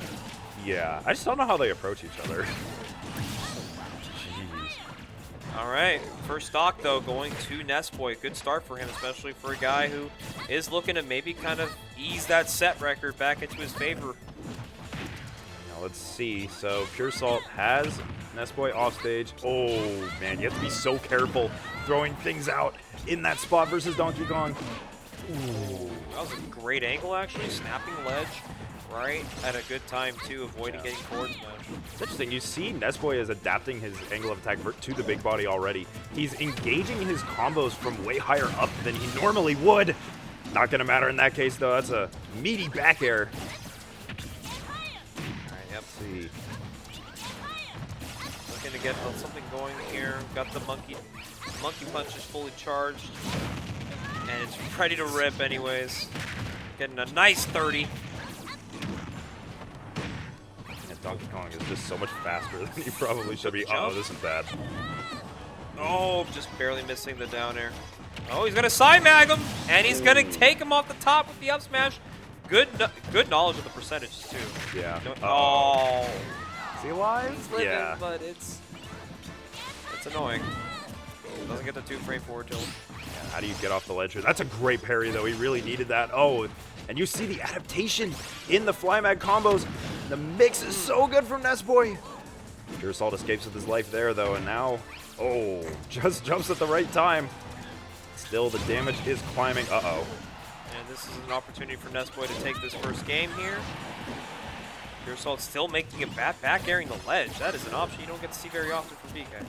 Don't want to let this monkey stick around for too long because rage really does matter with Donkey Kong. Oh, yeah. So, But a good hit right here will put an end to it. yeah, but you got to be very, very careful at the ledge now for sure. Uh-oh. Yeah. Good catch on the up smash. That's going to do it. Barely. That's game one to Nessboy, and that's a good start for this guy. You know, he's like, okay, I could take a game. Now I got to take the set because I know Puresalt is very good at kind of just brushing off games he drops. He's just like, okay, I'll just keep doing it though. I'll keep playing the same way because I know you're afraid of getting hit by the inevitable. You know? Yeah, well, they went back to Battlefield too, so you know, kind of feeling adaptation outside of the stage stuff. You know, thinks he can get a download here. Yeah, I think like a smaller stage wouldn't be beneficial. I think, especially with the top plat, at least Puresalt has a place to kind of land with disadvantage. Yeah. Oh, hang on a second. Didn't catch it. Yeah. Whoa! We know what he was hunting for there, but Puresalt trying to slow things down a little bit here. Just really trying to find different angles of attack. Ding Dong isn't quite going to do it yet, but so dangerous on the frame trap. Yeah, he's just like a few percentages away from maybe killing on Battlefield. And now we get to play neutral once more. See if we can find the stock here. And he does. Yeah. It's so hard to get off the ledge versus Donkey Kong, especially since Ness kind of wants to be in the air. You have a lot of options like the magnet that can kind of get you off ledge in interesting ways, but none of that matters. There is Donkey Kong back air. It just covers so much space. You gotta be really careful, and this is going to be another big punish. Puresalt, some really good adaptations, and what a parry as well. Yeah, he's just like ducking and covering a lot of the aerials that are being thrown at him from Nessboy's angle. Being able to avoid the B-reverse PK fire, but that monkey punch getting expended a little too soon. Can't quite find the follow-up on that air dodge, but still dangerous spot. You can see he's trying to search for this spike on the top platform, right? Knowing that that's not an easy place for Nessboy to safely go. Uh-oh, that's a stock, right? That is in fact, spinning Kong of pain. Take that second stock off. And he's gonna do it again, because that is a good escape shot, a good escape option for Donkey Kong. And now he's looking pretty prominent here. Puresalt looking to take the game. See, off stage now, so Nessboy, can you get something out of this? What? No! Oh, whoa! And he waited for it! Okay. There was so many opportunities for Puresalt to just put an end to this game. And now Nessboy gets to breathe a bit. But, you know, Puresalt is swinging away. He is not afraid. Yeah, he just throws out the high-value hitboxes. But he does it in a way that's actually intelligent. You know, really trying to cover as many options as possible. Okay, can you get the stock here, Nessboy? Nope, just going to go for a nice, honest conversion, but there is nothing honest about that. What a great mash! Good mix of the mash, too. No! I hated everything. What in the world? Nice plasma, bro. Alright, he's still going to lose the stock, though, but Nessboy taking some damage. And now Puresalt just needs to look for an opening, though, but Nessboy... that DI. God damn it. hard move to DI. Yeah, you know, this fast. And Puresalt on the board. Got a 1-1 set here in winter semis. All right, let's see if he's going to change up the stage here. He sure is. We are going to Town and City. Okay. Wants to kill him early, I see. Yeah, all of his, I don't like taking DK here. I don't know. This is Nessboy's choice. It's a 1-1 set, Yeah, by the way. Yeah, this is not the decision I would make, but I think Nessboy is 100% confident. Why did that do 40? Oh my God, he's got all the little feet do so much damage. Why can you just do that with down tilt, man? That literally makes up like a third of your neutral. Now you can try to kill Donkey Kong. Oh my Lord. It doesn't even matter. It's so goofy. Oh, no! Is he All right. dead? I don't think Barely so. living. Oh my. Barely. Oh, and he's dead now, though. Okay. All right, so Nessboy taking that first stock and immediately gets called out for hovering. You know, it's good movement options, but you cannot get too comfortable up there. Oh, hang on. He does it again. What? It hits? The back-to-back. What the living hell, man? That's just big bodies right there. That's just one of those things. And you can see Puresalt like SDIing like really well out of it too. It just doesn't matter. Oh no! The monkey punch evening the game up. After everything we've been through, it's still even. Okay, we got. Oh no, he's gonna get trapped on the platform. Oh, it just comes up with the forward air. I love the way Puresalt swings. Because he is swinging. Don't get me wrong, but he uses these moves with armor in places where it looks silly, but it actually makes sense. He's using it to tank through options that Nessboy is using to try and take his stock, but Nessboy finds that back air and another immediate back air right after. And it's a last stock situation. You're down to your last stock of the game here. Puresalt looking to get the damage, but Nessboy, he's got the conversions, 29%. Trying to get out of the escape. Oh my. Help me. Platform. That's so scary. I was low-key ready for the second place. I didn't know who Puresalt was, but he's definitely ready to keep this edge guard going against Nessboy. He's literally all over him on the right side of the stage. And, okay, blocks the monkey punch. This might be huge for Nessboy. It's good recognition to not try and punish that immediately because it's super duper safe. Oh, just a raw down air out of disadvantage. Catches the air dodge. Oh, what a PK fire, though. Can Puresalt find the conversion on the ledge trap? Oh, he waited it, but it's not going to kill yet. Is he going to go down for it? No, he's like, I'll wait my turn. Okay, forward air off the ledge. Good timing. Finding the spot between those back airs, but the up tilt is going to take it. I think my favorite story about DK up tilt is I was playing friendlies with Puresalt once, and I lost a stock early to DK up tilt, and the first thing he just looks at me and just goes, DK has a tipper. This is true. That DK up tilt does have a very strong hitbox if you get the right one. Like, you actually just die. And that, yeah, he was at 140 when he got hit by up tilt, but that looked a little too strong of an up tilt, if you ask me. So I don't know. I feel like all the heavies have up tilts that are strong, but they don't look like they should be strong. It's just the way they're animated looks a little bit silly at times. This is fun. Well, Dick is a funny character, you know. we have said in the past, before the set started, that this is a Puresalt favored matchup, but I mean, right now, Nessboy might want to change the tides of history. We do not want to repeat history. We want to change the books, turn the page. This Donkey Kong is on a rampage.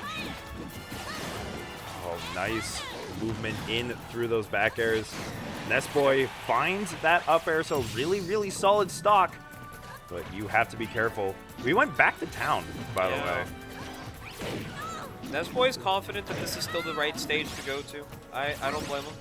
But Puresalt just doing a very good demonstration of the disadvantage. Like, Donkey Kong's, if you want to exceed, if you want to, you know, do really well in bracket, get your disadvantage state out. Because then it lets everything else kind of play for itself. You get to become a lot more threatening, even at high percents, even far off the stage. Yeah. I just gotta say, you see that Puresalt did take that stock pretty early. You notice he used the side B to get out of a tech chase, and you can just B reverse that as well. And Puresalt. Once again, finding his way back in. Not going to quite get him just yet. More damage off another Monkey Punch, 27%. Clanks with the fair. What is happening? Oh, And he man. lives. And he's got a Oh, no, this is reversal bad. opportunity. He's going to go for it. Oh, okay, no. okay. Okay, he was playing it safe. Puresalt. I don't know how he does it sometimes, but he just went ahead and made this set his. He is one good hit away from taking it over Nessboy. Not unless he's got something to say about it. Yeah, it's not over yet, but Puresalt looks comfortable. Nessboy finds that platform. Might have helped him. Oh, can't quite find that. Oh, great mash. That's what you really needed. That's so hard to mash out of. Oh, Nessboy, you can see what he's looking for. He knows he's got to land a classic Nessboy moment to bring this one back. Off stage is Puresalt. One and up air, though. Oh, man. I got scared. I didn't know what was going to happen. Well, Puresalt maintaining a strong, suitable opponent for Nessboy as he will take the set 3-1. And Puresalt, despite being absent from the guild, he still finds a way to make winners finals. This is Luis. Louis money is all he's got to worry about now. And it was funny, too, because Warren was seeding the bracket today with the auto seeder, and the auto seeder had Puresalt originally be an 8 seed. What? And so Warren was like, I fixed your seed, obviously. And then Puresalt was like, why'd you seed me so high? I haven't been here in forever. It's like, well, would you rather fight Luis in quarters or would you rather fight Luis in winners finals? And Puresalt looked at us and goes, I'm down for winners quarters. He's like, put me into my misery already, please. But He wants the fat losers run. yeah, 100%. Or just beating Luis at Winners Quarters, you know? That's the other option. Or even funnier, right now, he could beat Luis in winners finals, which is the next step to the hilarity of what this bracket has been. But speaking of this bracket, upset alert down in losers. Ray took it over Latios. 3-1. Latios out at 9th. Wow. And Ray in top 8. Skeletal advancing to top 8 fighting Ray. So Ray's fighting another Min-Min. I can only imagine if he wins that one, that's nuts. Yeah, Skeletal's playing really well today, too. Yeah. And then Skylock over Uzo. Uzo had a run. Jesus. Made it all the way to 9th with Skylock being able to beat him. And Rodney's ult upsetting Twan 3-0. So your loser side of top 8 is Ray Skeletal and Skylock Rodney's ult. Huh. I would not have guessed that going Yeah. into this bracket, but And that's the nature of brackets like this. You Yeah. get something new almost every time. 100%. I mean, you got Al Soto waiting on the winner of Ray Skeletal, and then you got Nessboy waiting on the winner of Skylock Rodney's ult. The Gauntlet's Dang. only getting scarier, man. Like all I said, the reason why it's a Gauntlet is because losers is a bloodbath. So obviously, the names that I just named off, they didn't get there very easily. There was some fire and some cuts being made for sure. But we're getting close to the end for at least the ultimate single side of things, and of course with an early start like a 2:30 p.m. bracket, we can get out of here at a normal time and get dinner at a reasonable time. Shocking. Shocking! Wow, Saturdays. Wow. Yeah. Where am I? It is really. I'm not used to looking on the screen that we can see ourselves and seeing daylight behind me. Oh no, 100%. Like, That's 100% me. Because I'm just like, we got all this time in the world. Like I'm looking outside and I'm like, yeah, it's still a little bright out there. I could probably go out there. They could still see me. But yeah, we're having a little bit of time to kill. I'm assuming we're gonna put losers quarters next because I think we've gone through the winner side of things pretty promptly. yeah. And that is gonna happen though because we make top 16 best of 5. Losers is a little bit of a drag. Yeah. But we're getting there. We're at least in top 8. Yeah. Fully. Like there's no more people left outside of top 8. So. Yeah, I do see Skeletal and Ray happening right now back there. Yeah. Too far away to actually see what's going on, but So I believe we're going to be getting one of the losers quarters sets when ready for it. But while we're waiting for the stuff to happen, a few announcements, of course. We've said it over and over again. We're going to say it again. Genesis is happening literally in a month. So late registration is still open. If you haven't signed up for Genesis and you are planning to come out to Genesis, by all means, please do so right now. Registration is still open. And hey, you get to see us, maybe cast some more. We got a lot of exciting events happening as well. We do. For Genesis Week, Javi came up here actually for a little bit and let us know that it will be a back-to-back pre-local week for Guildhouse. We're going to have the Wednesday weekly into the Thursday pre-local. So if you guys want to get your smash in, we got so many days coming up on that Genesis week, which I believe is February 10 through 13. That's like the pre-local week, I would assume. Nothing's happening Monday to my knowledge, but at least Tuesday, you can always come out to Good Old versus Reborn in Sunnyvale. And then, of course, here at the Guildhouse for Wednesday the 12th and Thursday the 13th, you can get yourself in the action of some pre-local games. Make sure you're really ready for Genesis weekend to commence and you're all locked and loaded. So if you haven't signed up for Genesis and you already plan on doing it, just do it. Yeah, you should do it now. Just do it. Like, come on. I know it's Valentine's weekend, so hey, you might have to blow off your girlfriend, but you also don't have to because luckily registration gives you the option to request an early pool. So if you want to play early on Friday, get your pool out of the way. You might drown in pools, but don't worry, she's going to be waiting for you for that late date night. So it's a win-win situation. Why not, right? So sign up. What's holding you back? Okay, but what if Genesis is my date? You can do Well, that too. if you make top 8 Sunday, then you know what? She's going to have to understand.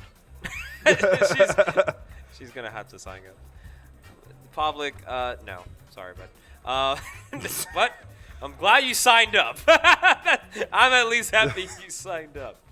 But yeah, we got the beautiful Guildhouse venue, of course.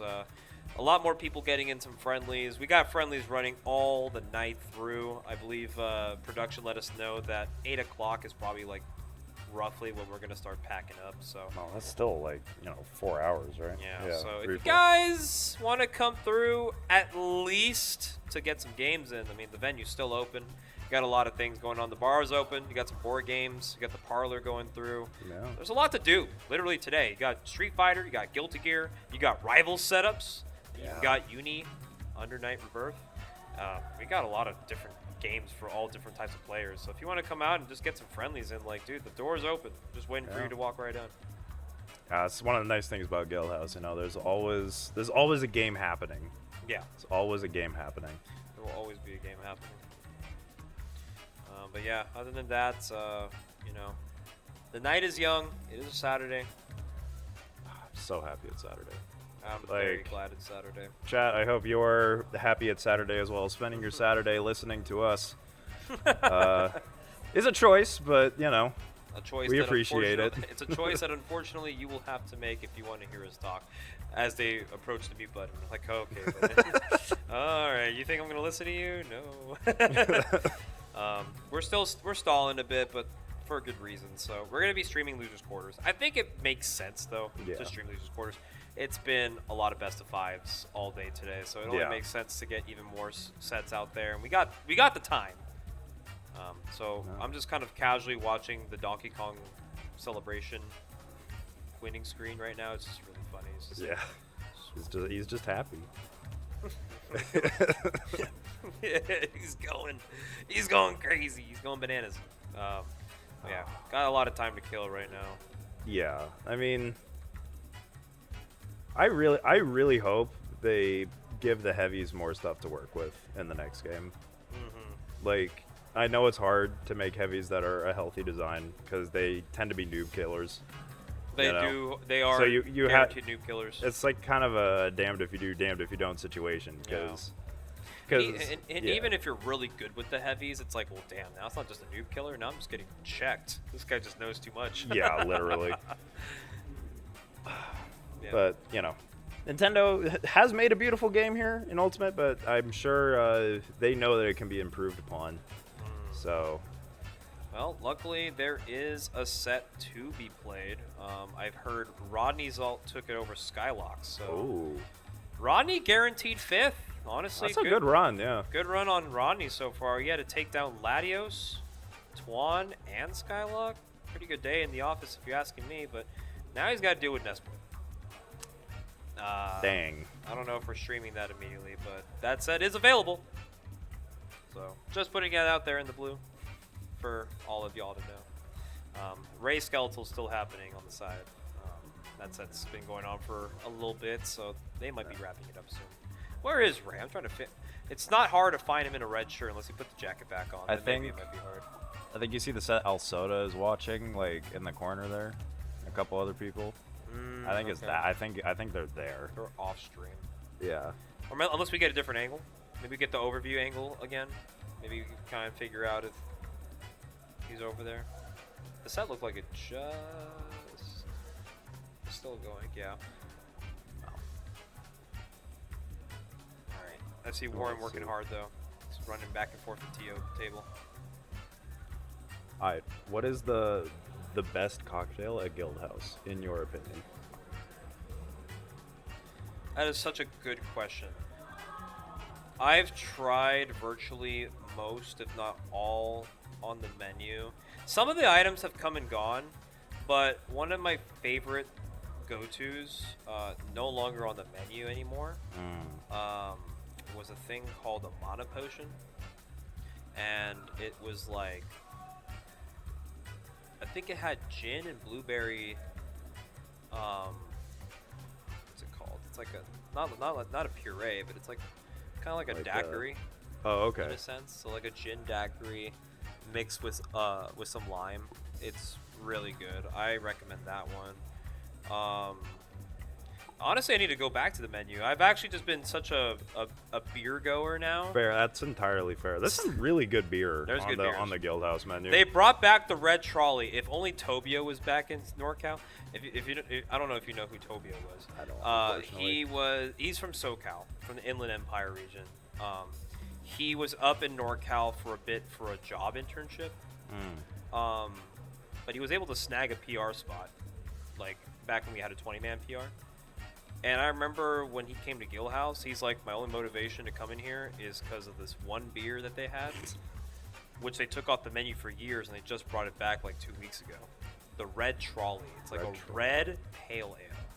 I love pale ales. And it They're just so good. and it just hits. Like, I don't know if it's like the color of the beer that like gives me this placebo effect that I'm drinking something like sweet. But a pale ale that's sweet and it doesn't feel like over saturated. Right. It's like the perfect beer. So I remember Tobio would always get that because it was like the best beer to get. Yeah. And then when he left, so did the Red Trolley. So I was like, there's a connection. Well, beer's expensive, you know. You gotta, if someone's buying it all, you gotta. Yeah, no, 100%. I got a few barrels left of that, so I'm trying to at least enjoy my first sips of those before it's gone forever. Other cocktails that they have too, the coffee ones. I don't know if you're a big fan of like having coffee and coffee liqueur. I think it can work in some cases. Like it's like coffee's a really strong flavor, right? Yes. So you got to be careful with it. But It's like you're gonna be caffeinated while also hitting a little bit of buzz. So whenever people drink coffee liqueur, I always recommend them to have that as like a later drink in life. Handle the easy stuff first, you know. Yeah. It's like ultimate, you know. You want to be a PR player? Well, first you can't be going for forward smash every 2 seconds, you know. Forward smashing every 2 seconds is like you ordering a shot. It's like, okay, it's simple. It gets the job done, but does it get you anywhere? No. Well, maybe if you're Salt some Lord. people might argue. Yeah, with maybe that, if you're but- Salt Lord, maybe the layer 1 forward smashing is still working, but you know. But if you're like most people, you want to work your way up to having some sort of tolerance to the acquired taste that you get out of cocktails. So there's like the basic gin and tonics. There's cranberry vodkas, the Jack and Cokes. I think things really get taken to the next level when you with tiki flavors. Oh, I love a tiki tikis. drink. Okay, I love a tiki drink. Yeah, I like a good a little tropical drink too. Yeah. Like tiki bars are the best. No, they're so much fun. It's like I would actually agree that tiki bars is like the next step. It's like, all right, you got the simple stuff. Now let's get you into Flavor Town real quick. You know, like let's actually like start mixing in like some citrusy stuff, some strong stuff here and there, and then it starts being like, oh, I get it. Yeah. But at Guildhouse, I've always just been, well, me personally, I drink a lot of gin and tequila. So for me, if any of that is in a cocktail, I'm most likely going for that first. But there's some stuff in the darks that I wouldn't mind having once in a while. I mean, the house shot at Guildhouse is practically just whiskey and cane sugar, mixed with some other good stuff. That sounds good. I was like, it's very good. Yeah. Actually. You can't go wrong with a Guildhouse shot. But you know, over time, you try things here and there. Yeah. Some things end up being like your go-to, your comfort, and then it's like, all right, I could try something new every now and then, but I just know that if I order this, I will have a good time. I'll say if you're a rum person and you've never had pineapple rum. Oh, dude, yes. If you find The plantation classic. pineapple rum anywhere, you've never had that So before, you get a bottle. Mm-hmm. It's so good. Yeah. It elevates tiki drinks. You know, I actually had dinner. So a friend of mine, his birthday was on Thursday, and we went to go get Korean barbecue at a spot in Oakland called Jonga. Okay. It's on Grand Ave, and it's actually across the street from this one bar called Room 389.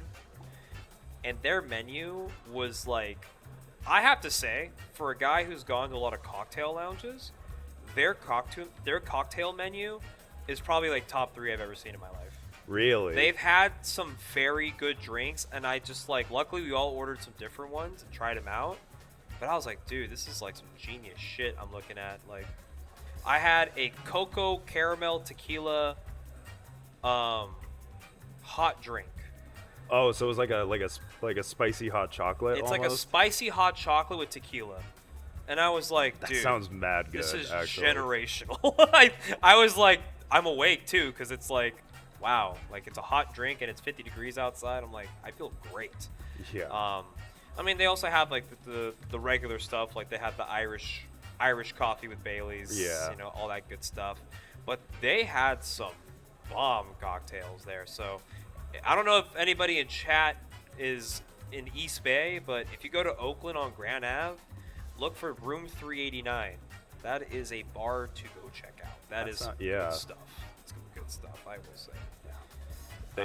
I went to. If you're from Mid Peninsula, you probably know about Harry's Hofbrau. Yes. They have this 14% stout. Yes, they do.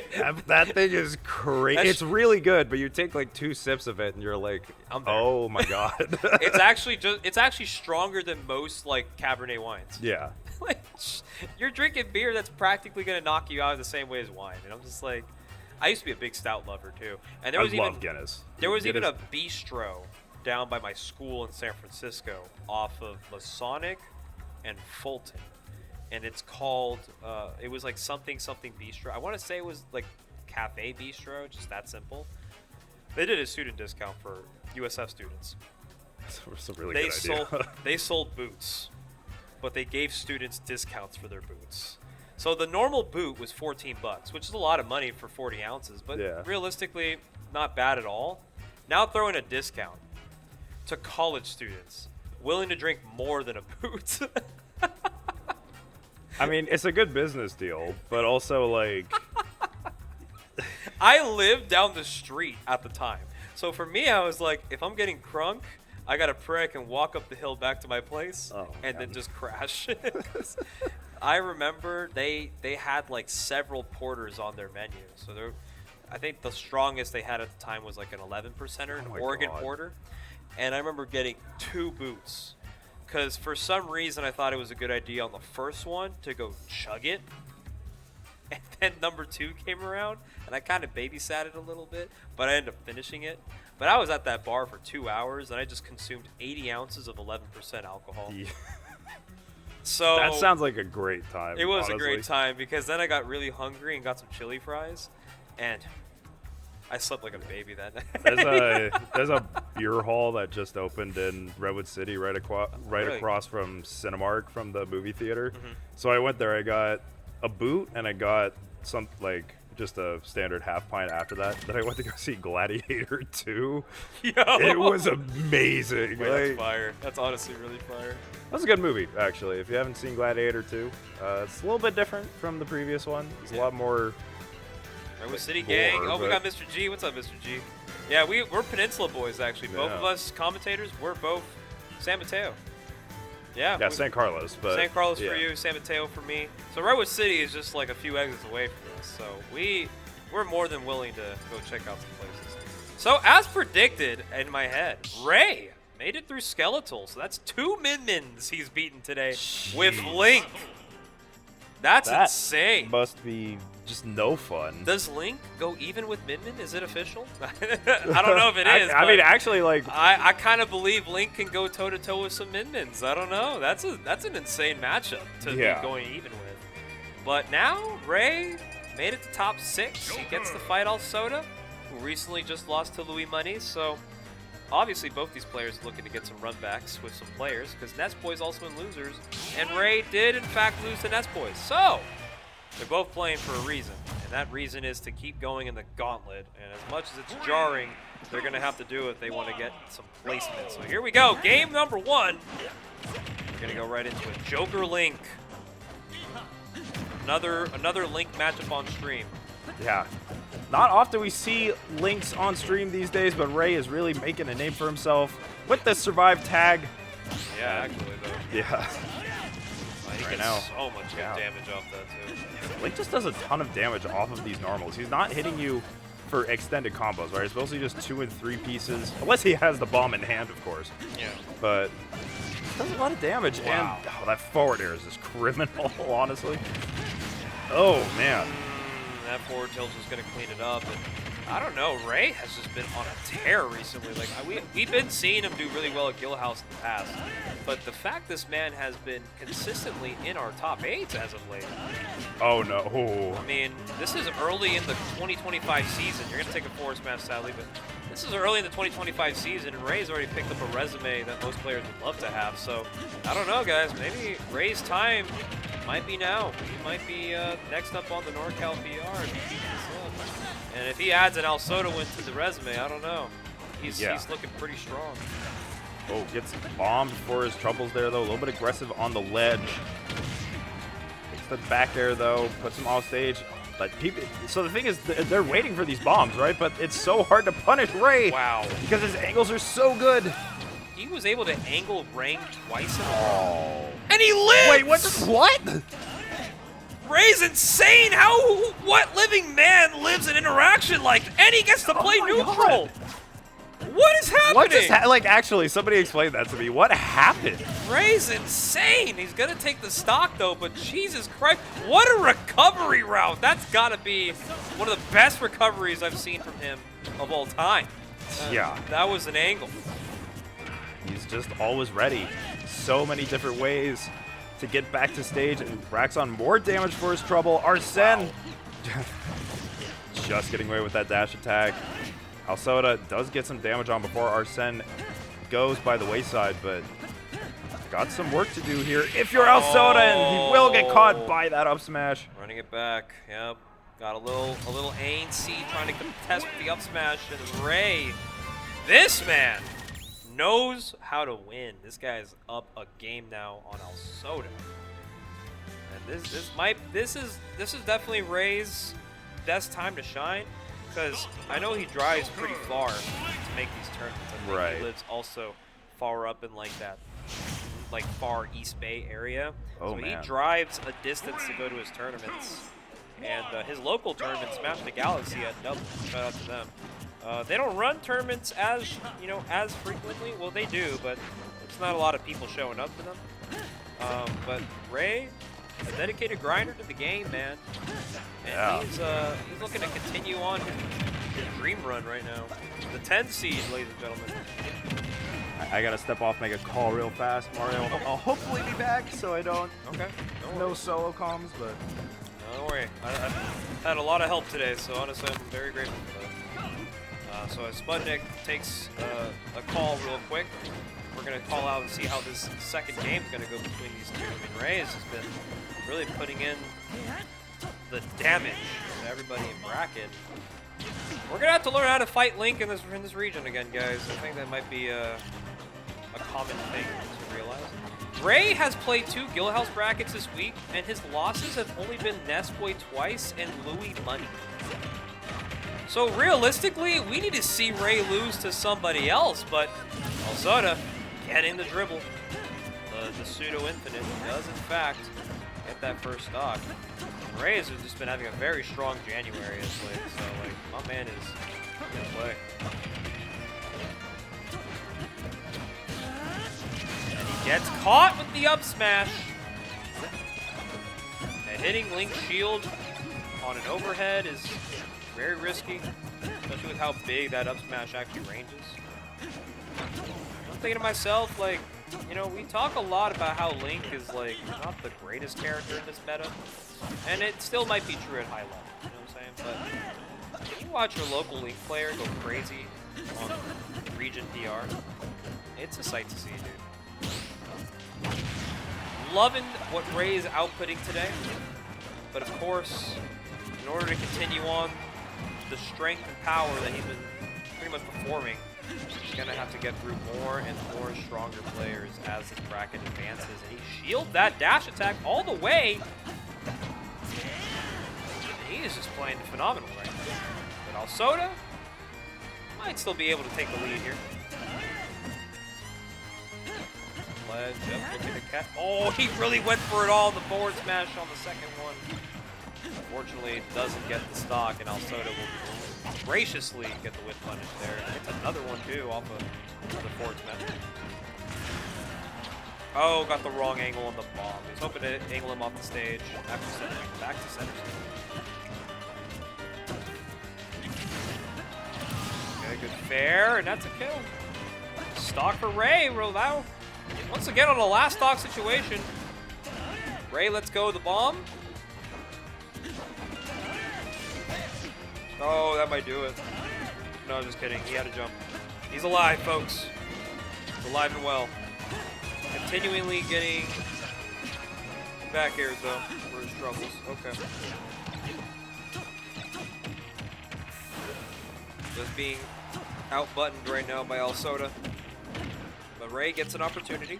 Let's see how much damage he can get off it. Not so much. He's back off stage.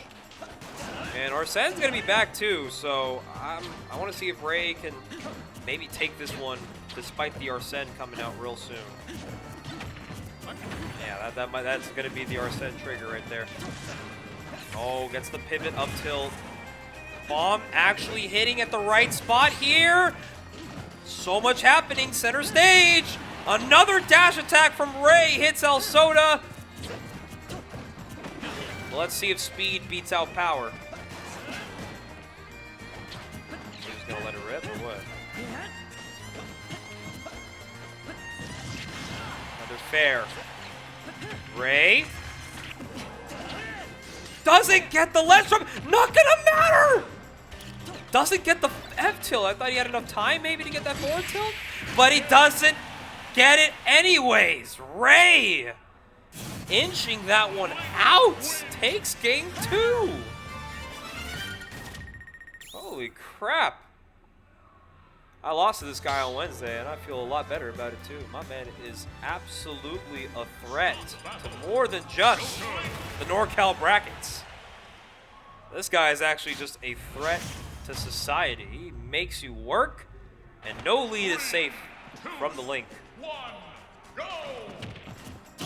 Dreading so many tears as Ray now takes a 2-0 lead into Alsoda. And we are once again playing more PS2. Now, I understand it gets to a point where it's not the stage, but I feel like a good change could be a little ambiance setting as well. But I guess Alsoda is very comfortable with just continue to play the set on PS2. Which kind of makes me think if maybe Ray, if there is a game 4, does Ray force a stage choice? And these bomb recoveries, man, they have just been so good. Like, Ray is just playing disadvantage so well. A Link player who can recover like this is one scary motherfucker. That's all I know. Like, look at this shit. All right, now he's in a bad position, though. But he doesn't matter. He's going to find his way out of it. Nice, good landing and fair into up tilt. We'll at least get something off with. It's Arsene. Damn, he's just backing him off. But that fair will finally put it away. Alsoda. A little bit in the driver's seat now. He tried to do a Z drop. Trying to contest the gun. Gets a late hit on the nair. And gets the get-up attack. Good spacing on the whiff punish. And now we're back to 2 stocks apiece. Oh my goodness. Ray is actually insane at the video game, guys. He is playing out of his goddamn mind. Look at the Z drops. Look at the combos! I cannot say enough. Ray is here to play. The hero of time might be running out of time. Alsoda! Gotta respond. Ray finding another stock. I'm awake. I'm alive. The kid is making moves. And he has an opportunity to continue this bracket. Another back air. And the bomb's saving him. Alsoda's in shambles. It doesn't go. God. Oh my god. Oh, this is insane. And he gets it. Oh my goodness. Arsene is out though. How much more damage can Ray get on Joker? Dude, I have no words right now. Ray is insane. Ray is playing so damn good. These mix-ups. That back air might put it away. It's a last stock situation. Can Ray close the set? Gets a bare 1 into a fair? Is this it? No, not quite. Gotta find it once more. Ray making it back. More Rang. Rangatang action. An up tilt will kill, an F tilt will kill, a grounded up B will kill. There's a lot of things that Ray can get, and one of those 3 I mentioned is getting it. No fist bump. The no fist bump. Wow. An exceptional display of poise. Ray 3-0's Alsoda. He's going to top 4 of the Gauntlet. The 10th seed. This man is on a mission. Great stuff to Ray, man. That was an exceptional play, man. I was excited watching that. You know, I will say this too. I have a lot of fun playing Ray. I've only played him in bracket twice. We split some sets. But for some reason, fighting his Link is pretty enjoyable. So, you know, obviously in a bracket setting, it's more upsetting to lose. But like in general, just like a player of his ability to do all that with Link is just nuts.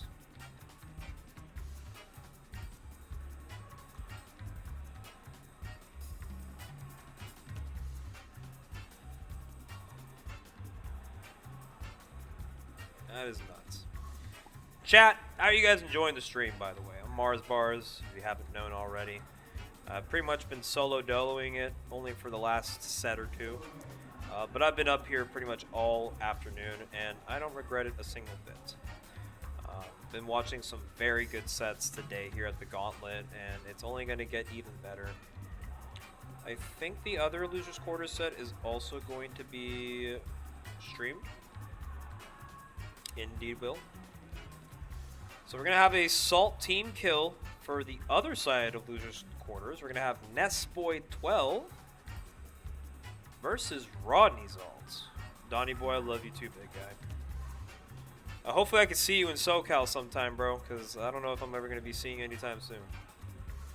But I am planning on going to SoCal next week, so maybe we cross paths, brother.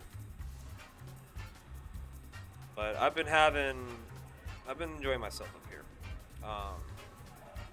As a matter of fact, I might take a little bit of a break.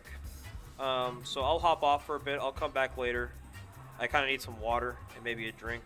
Bro, you come up here when I'm like, oh, you know what? Hold it down for me. I'm going to get a drink. Yeah? Yeah. You want anything? Yeah, I'll drink whatever you drink. Drink whatever I drink? Yeah, fuck it. All right. I can hold it down. You can hold it down? Even my voice is a little shot up, but You got to fight Puresalt, man. it's all good. Oh, hey, Sean, I scratch cookery right now? Bless up. Shit, bring us something, bro. I'm down for that level Bring 3. us something. Some level 3 tenders, bro. Give me that. More of a level 5 kind of guy. Oh, okay. You can handle it like that, I guess. I shouldn't though. That shit fucks me up.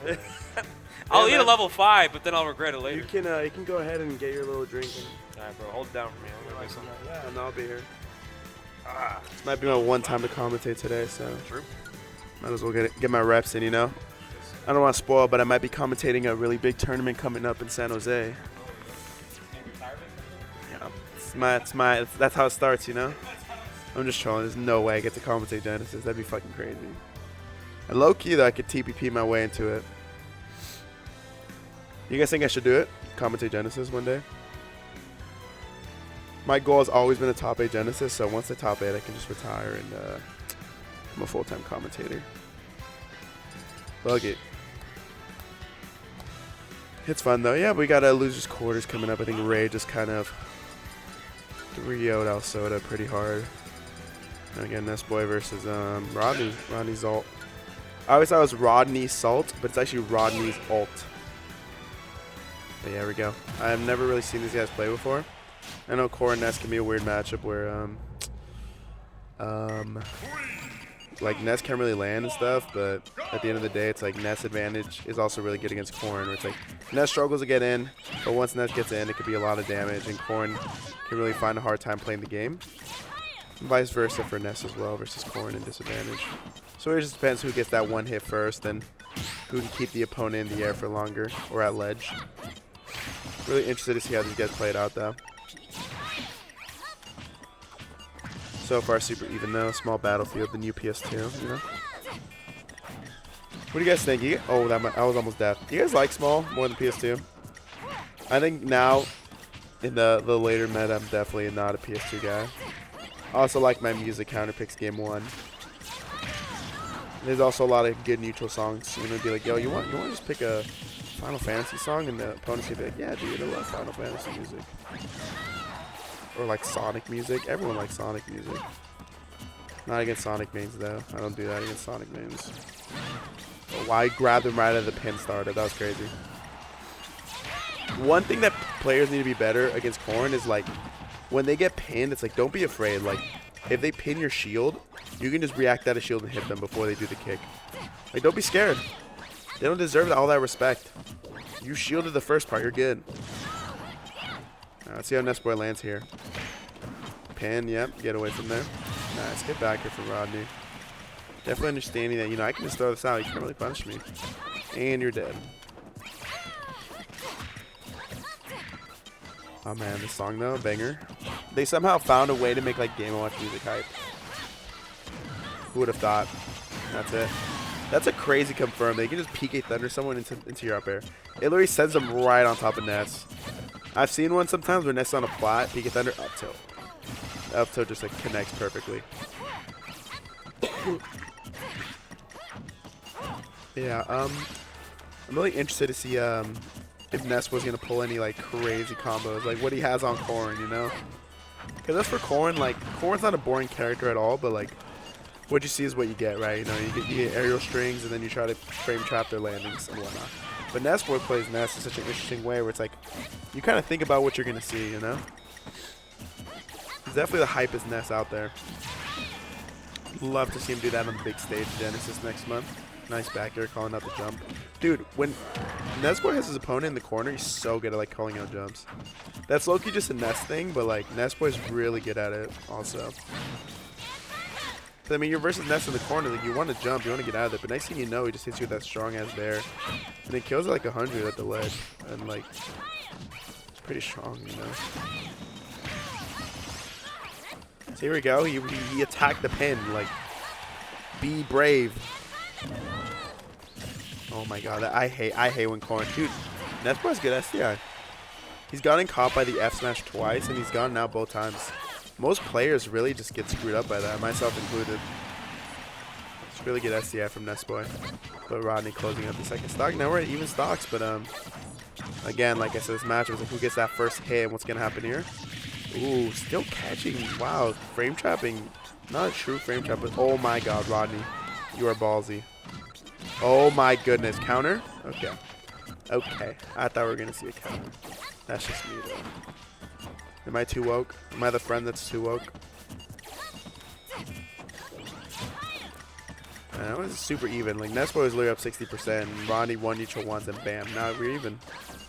Oh my god. Nessboy's so scary. Don't get up here. Oh my god, that should never work. I hate when Nessboy goes for that and it works. I only hate it because it's worked on me like a handful of times, and I'm caught sleeping. Yeah, I guess that's Nessboy taking game 1.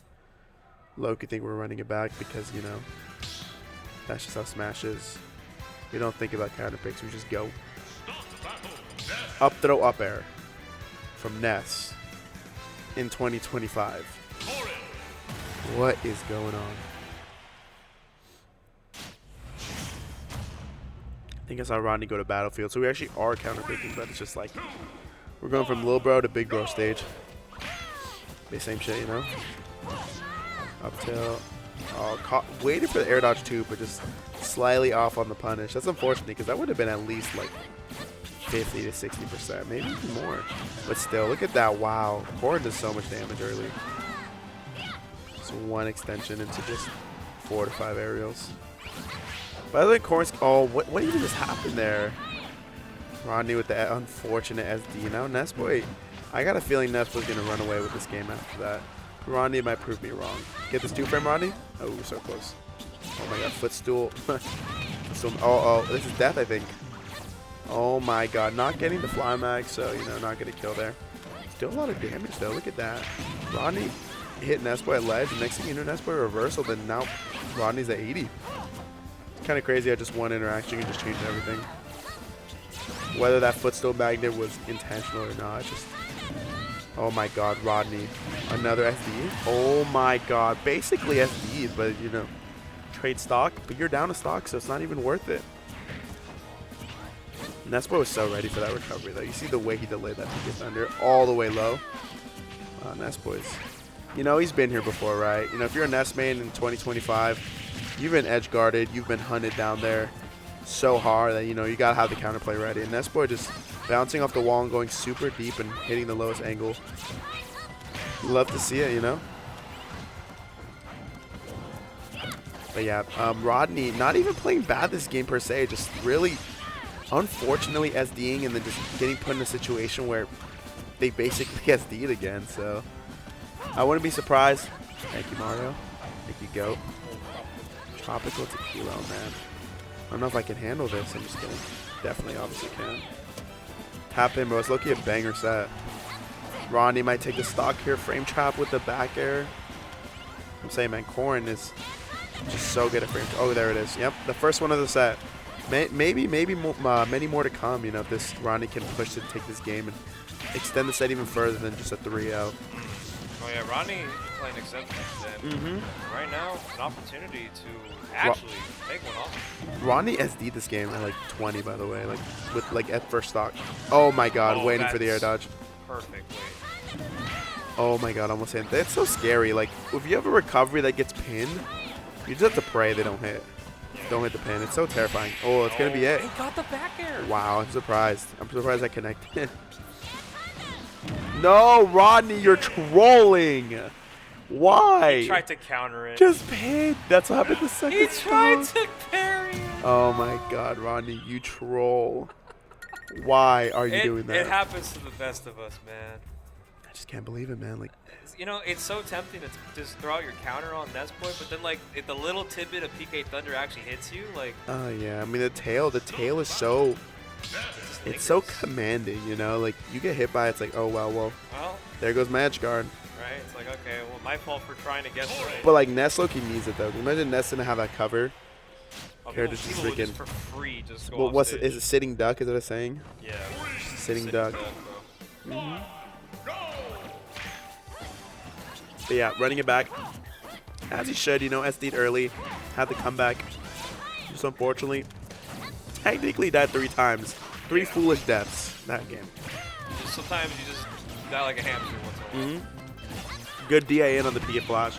If he DA'd out, Nessboy would have hit that downer. True confirm. Isn't that so weird? Ness can confirm out of his neutral B in this game. Why? I don't know. It's because You know, that's like with Roy's neutral B, how like those are really big, strong moves that just have no lag after. No. You just throw it out, and you can come right do back. whatever.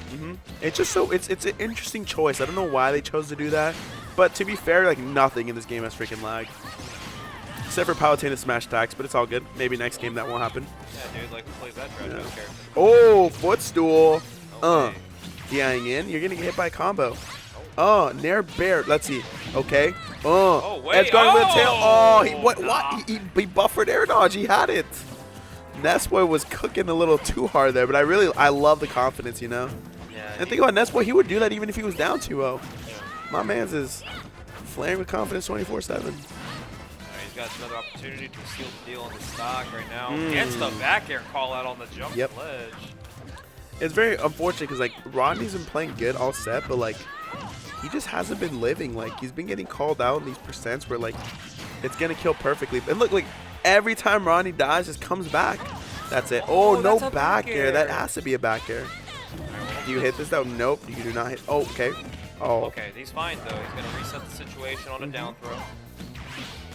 Air dodge, Don't get too ahead of yourself. Good F smash. I'm telling you, Rodney's down always, but like brings it back to even. And you know, if only Rodney wasn't dying so early, most stocks, and this set could be very different.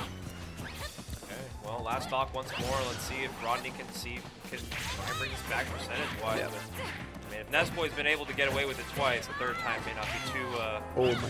too crazy. Not too But you know, dangerous. one advantage stayed away from really taking the game. You know.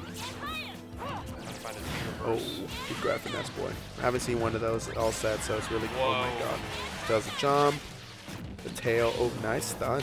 I don't know what to call that move. Just call it the stun. This is tough, bro. I mean, that's done, so I'm not wrong calling it that.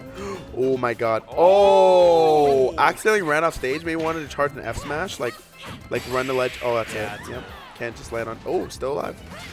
Oh, good stall. Oh, the air dodge is gonna do it. Yep. Ronnie knows it too. They know their main. They're like, air dodge. That's it. Well, Very interesting set though, for sure. Like Ronnie playing well, Nessboy playing well, but just everything unfortunate having that set was in Nessboy's favor. but nonetheless, Rodney did in fact get 5th today, which is kind of an impressive feat already. Yeah. I feel like it's been a while since Rodney's really showed out. Yeah. Like Rodney's always been good, even ranked multiple times, but you know, kind of just not making the runs as of late. But then seeing this today, it's like nice, you know. Yeah, he took a set off Latios, Latios, Quan, Skylock. Not a bad run. He'll take it. and was playing very good versus Nessboy all around. So you know, definitely He can live good with showing. that. Yeah, he can Yeah, live you with can that. go home. You can go home and be like, you know, I still got it in me. Still got it. The dog's still there. The dog is The still dog in has him, not bro. left. He's only lost to Alsoda and Nessboy, which are 2 respectable losses. So he can, Very he can go respectable. home with that. But yeah, is that all quarter? Is quarter set? Do I have to play? Yep. So top 4 now Dang starts. I think your ass needs to play at least 2 winners finals. Dang it. I was having fun commentating too. Yeah, man. Well, it was a quick one, but you know. Yeah. we've seen Who some knows? Maybe I'm back after this. If no one's up. If you're by yourself, if you're still here, Most likely, yeah. I'll be here. I'll join you. Alright, You have my word. Only if no one's here. All right. Alright, bet. Alright, Luz. Had fun with your set with Mr. James. With your boss.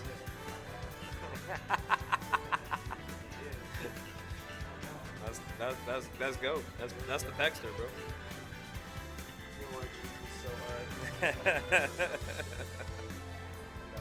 Alright, later, bro. Alright, well, top 4 has now been formed.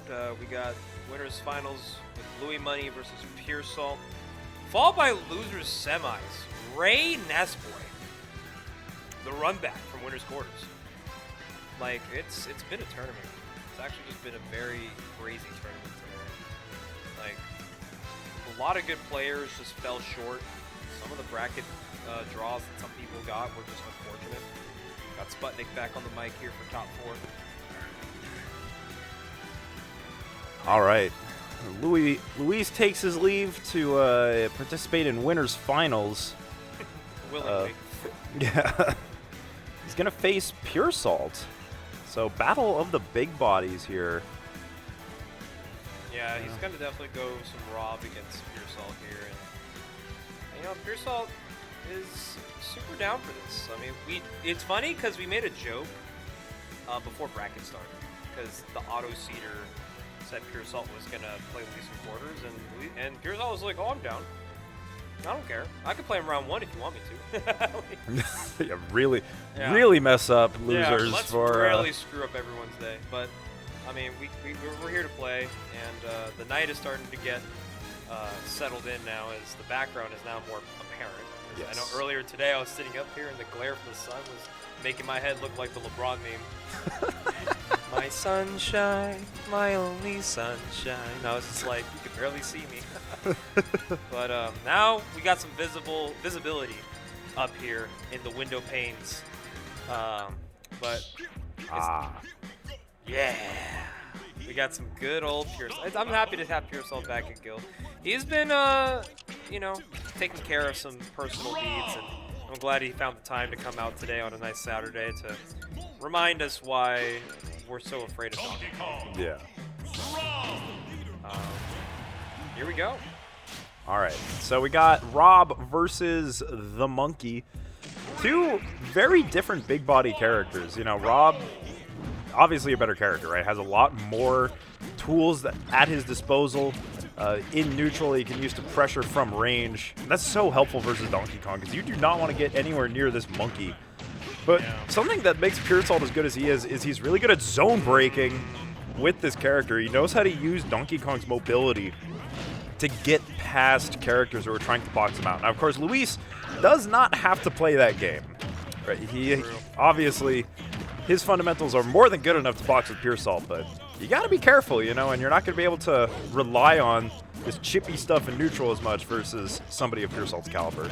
Yeah, you know, Luis, to give Puresalt some you know, a chance is he's not that fond of fighting this character, but he's actually shown that he can fight this character at a very top level. I mean, a few seasons ago, back in Genesis Black of 2023, Puresalt famously took Zomba to Game 5. And he was up in the set, you know, but unfortunately things went down not his direction, and Zomba just clutched it out with his top player privilege. But Luis's Rob, you know, may not be Zomba, but it's definitely pretty difficult in a bracket setting to still deal with it. Yeah. My question in this matchup is, how does Rob get out of the corner, right? I mean, that's a really good conversion from Luis to take that stock, but once Puresalt has Rob cornered, there's just not many options that a character as big as Rob has to actually get get out of there, you know? This is going to get punished, so let's see. Waited out the no jump. Yep. Yeah. Nice recovery. Oh, hang on. Nice. Good recovery there for Luis. Yeah, both these players have really. I'm sorry. That should not have hit. Like, he was underneath him. Oh no, he's dead. Oh no. Hey man, sometimes you get lost in your own back air sauce, and unfortunately Puresalt will SD there and give Luis a chance. Oh, what a pivot grab. Is this the stock? It sure is. Great ding-dong from Puresalt. Evens the score, but now you have to land. How do you do that, Puresalt? Yeah, you're taking a lot of up airs, up tilts. You're going to really just rack into damage. You just got to find a landing point, but Luis is just going to be right below him at all times, giving him a run for his money. That's 90% unanswered now. Puresalt can get back into it, but let's see. Might be a little too late. Yeah. Problem is that Donkey Kong just has so many moves that are unsafe on hit at this percent. You have to be... sour spot, so he's still... No! Oh, that was so mean. Even James is looking at him like, you didn't have to do that, bro. Like, I was already dead. You asshole. My character is better than yours. Yeah. Like, yeah, rub it in, why don't you? He's like, what are you doing, bro? Well, you know, that is kind of how it goes sometimes against Rob. You play so well until Rob decides to edgeguard you. Yeah. And Luis is very good, especially with catching your jumps, catching your angles with his characters. Only the first game, though, and it was a got a bopper, so let's see if Puresalt can adjust and maybe bring the set back into his favor. Yeah, let's see. Got some damage there with a gyro conversion, but Luis answering back in kind.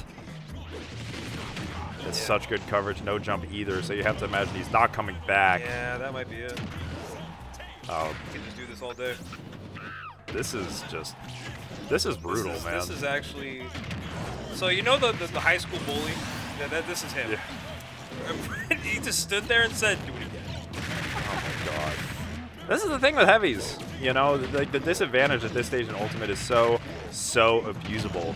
And we've seen DKs get good results, right? But you just have to work so hard with this character. Excuse me? Okay. Double fair? Only just to get reversal? No. No, that would be... this. Okay, nice get-up attack, but still, you know, you really want to find this kill here if you're Puresalt. And...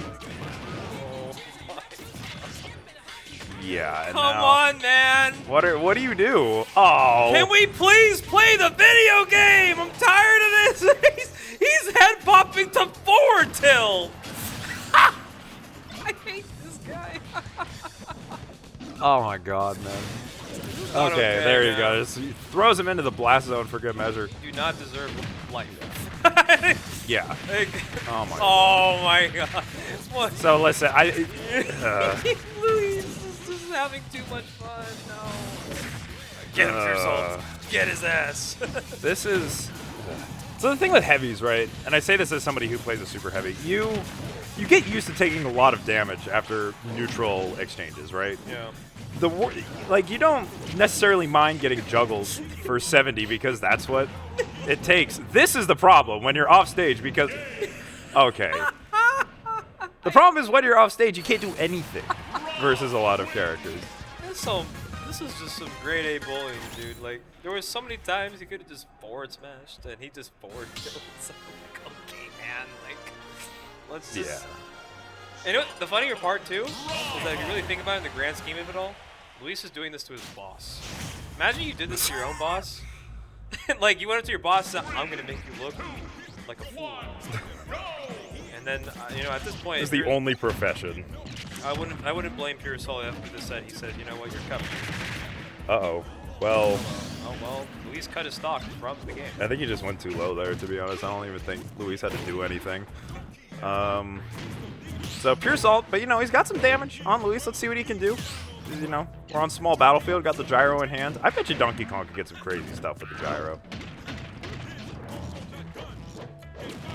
I know Rob's a good character and he's doing all this because of his ability to continue an advantage state, but I just can't take this character seriously at times when they just do this shit to Donkey Kong. His poor soul is just trying to play a video game. Okay, so hang on a second. We got Luis off stage. I don't think he has a jump at this point either. Can't quite find the down air though. Man, Luis is just so good at getting out of that corner because that's where Donkey Kong has to make his money. And that's going to be the... Oh, not quite. Okay, so... Oh. Well, I did give Luis an alcoholic Hey. beverage, so I think he's playing better. You know, sometimes all you need is a little buzz to... A little buzz to wake you up. Yeah. We have been here playing the video game for some time. He's been here since Doubles, and Doubles started at 12:30. It's already like almost 6, so Yeah. he's been here. Okay, hang on a second. Luis is off stage. Puresalt, what can you find? Oh, nice catch there on Luis going high, but... Oh, okay, Yeah. hang on a second. So Okay. Puresalt does the monkey stuff, gets his way back into this. This is doable. This is very, very Uh-oh. And I should shut down. And... But you know what? Oh, no, what a tomahawk. You know what, I'm gonna just shut the fuck up. No, That's what you take when you're playing a heavy versus Rob, though. The juggles are real. Landing is a hard problem that you have to solve. But hang on a second. Oh, okay. So he does get the Please? punch. Still living. What can Puresalt get off of this? Great up tilt. Bronky, get him. Bink. Bink. No, didn't get the second hit. Good second place. Good parries. No, didn't get the spacing on That it. was so close. Okay. Luis is above him. Ah! Ah! Oh my god, can't quite get the tipper on the up tilt. And now off stage. Oh, catches a gyro. That's going to be really important, shit. but Oh. no. This is why I hate. Yeah, Jay's like, you're covering the team, bro. You could have at least given me a game, asshole. Well, Puresalt, you know, guaranteed third, but went out with a bang there. That was some good games overall, but Luis was able to clutch out every single one of them. So that's a 3-0. That's how the story is told. But we're going to get a fire run back in losers. We're going to get Nessboy and Ray for the second time today and the third time in the last 4 days. Yeah, and let's see what Ray can do to try and adapt. Like, you know? Ray, like the sets went 2-0 Nessboy, then it went 3-1 Nessboy. So, I mean, in theory, if we go up the ladder, this should be a Game 5 set. But, I don't know. Ray kind of just dogged his way into loser semis. He just kind of like, he didn't even struggle. Like, my man, 3-1 Latios, 3-1 Skeletal, and 3-0'd Alsoda. 3-0'd Alsoda? Oh my god. So, I think he's playing with a purpose right now. Yeah. And if there's anybody in this venue that's going to stop him, it's got to be the guy who sent him to losers in the first place. And I think Ray, in a good headspace to recognize, if I don't win this set, it's really just me versus that guy. Everybody has that one guy that goes through brackets regularly that you're just like, if I play you, I just know you're going to be a bitch. Yeah. I have mine, you have yours, and Ray has his. So, I mean, everyone back home for surely. You go to your locals and you're just like, oh, it's this fucking guy again, you know? Yeah, we all have that person. So, but, you know, Ray, maybe he can overcome that. Here. He's gotten a lot of info on Nessboy. You know, definitely, again, like, we got the folks in chat who have been helping him. Helping him kind of like, prepare for this matchup. And they prepared him well. It's just Nessboy was really good on it. Yeah. And also, I think Ray had some things that he could have cleaned up. Like, there were some points where he was throwing out moves that were high risk, but at the percents low reward, right? Like, we saw a bunch of smash attacks at, like, 30 from the center stage. And I get it, right? Like, you want that damage. You see an opportunity, but you have to be so clean versus somebody of Nessboy's caliber. Oh, yeah. Ray has always been a fun player to watch. And I said this earlier too, but he's also a fun player to compete against. His Link definitely has given me some eye-opening ideas in terms of like playing neutral against Link. So a lot of people are probably upset because they're losing to Link. But in the grand scheme of things, if you look optimistically, you're losing to Ray. Ray as a person, as a concept in competitive Smash, is very good. Yes, he is. If you're losing a Ray, don't sweat it. The man's just trying to remind you guys that he's got it in him. And he's never been ranked in NorCal, but also half the time it's because he doesn't compete enough to even be eligible for that kind of stature. But already 2 brackets in his season with some very, very good wins in his resume. Like, honestly, if we could just end the season now, Ray would already be pretty high up there. But obviously, we still got a few months to go and Genesis, so I'm kind of down to see what we got in store for this Link. Not the first time we've seen Link ranked. As a matter of fact, we've had 2 Links lifetime PR in this region. Yeah, more Links than you see in a lot of places. More honestly. Links than most regions. Yeah. We had Sonum Slash and Scion. Shout out to Scion. That's an OG name. He doesn't compete no more, but Scion Link was definitely an eye-opener to day 1. Yeah. All right. Let's see what Ray can do, what adaptations he's made. You know he's warm, too. He's been running through the trenches that is losers right now. As a matter of fact, I just remembered one thing. Even though the parking meter ends at 6 p.m., my parking just expired. All right, go take care of that. I'm going to go pay 20 minutes worth of parking real quick. All right, Marsbar is going to take care of his parking situation, appease the city of San Jose. So, yeah, we got Ray versus Nessboy here. Again, like, I think Ray played really well in the first set that they played. I think he just needs to clean a few things up. And this will definitely be a banger because you know he's coming in real warm if he's taken down Latios and Skeletal and that group. Really, really impressive wins for Ray here. Let's see what he can do here in losers semis.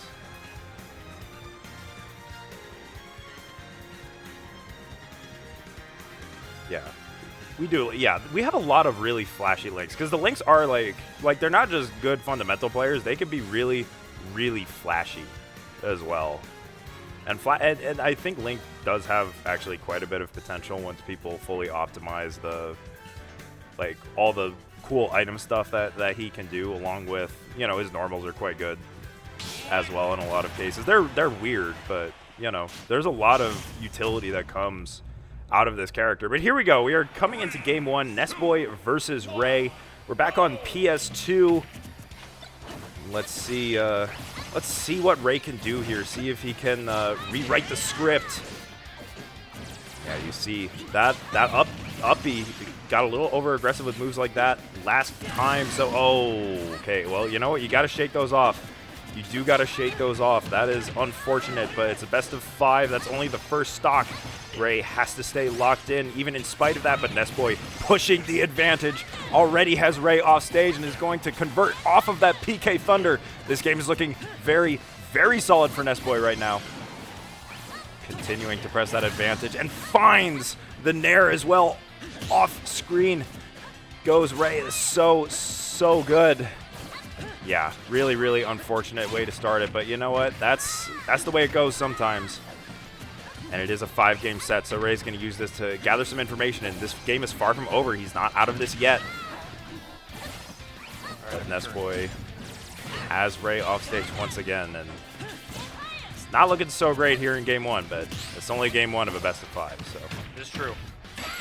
And we can always reset the situation, so we're going straight to game 2. Yeah, I mean, unfortunate SD, you know, to kick things off. These things do happen, but you just got to shake that off, you know. Like, you can't let that sit. That game's over. You gotta move on. Like, Ray didn't even really get much of an opportunity to show what he was capable of there. So yeah, 100%. He's got to slow things down a little bit. Once again, Ray. Having to fight this guy 3 times in a week, I mean, I understand. Like, if I had to play the same guy 3 times in 1 week, I just think to myself, like, damn, did you guys intentionally seed me so I don't play this guy again? Yeah. And if I do, please make it something that has to reward me. Because, man, 2 times you had to fight Nessboy in a winner's quarter situation, and then today he just gets the run back because he just got it like that. Yeah, and like the thing is, you're also playing against this person 3 times in a week. This person plays Ness, you know, and that's just not a fun prospect. I do wonder what Nessboy can do with items in his hand. I haven't seen him do much with it necessarily, like in previous times. Yeah. But you know, I'm sure he can pull something out of the hat.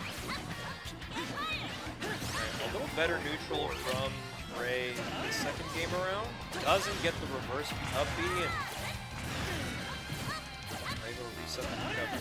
Yeah, it doesn't get intercepted there, but you have to be very careful hanging out up there. Oh no, gets the wrong hit of the forward smash. That's so unfortunate, but Ray still has Nessboy in a corner here. Can you find this ledge trap, Ray? Oh, just misspaces the F tilt. And that could. No, great fastball. Oh, Nice. Great way to intercept that up. You have to be so careful challenging that. Ray looking much better here, game 2. Ooh. Reset the trap. Continuing the ledge trap situation here. Oh, man.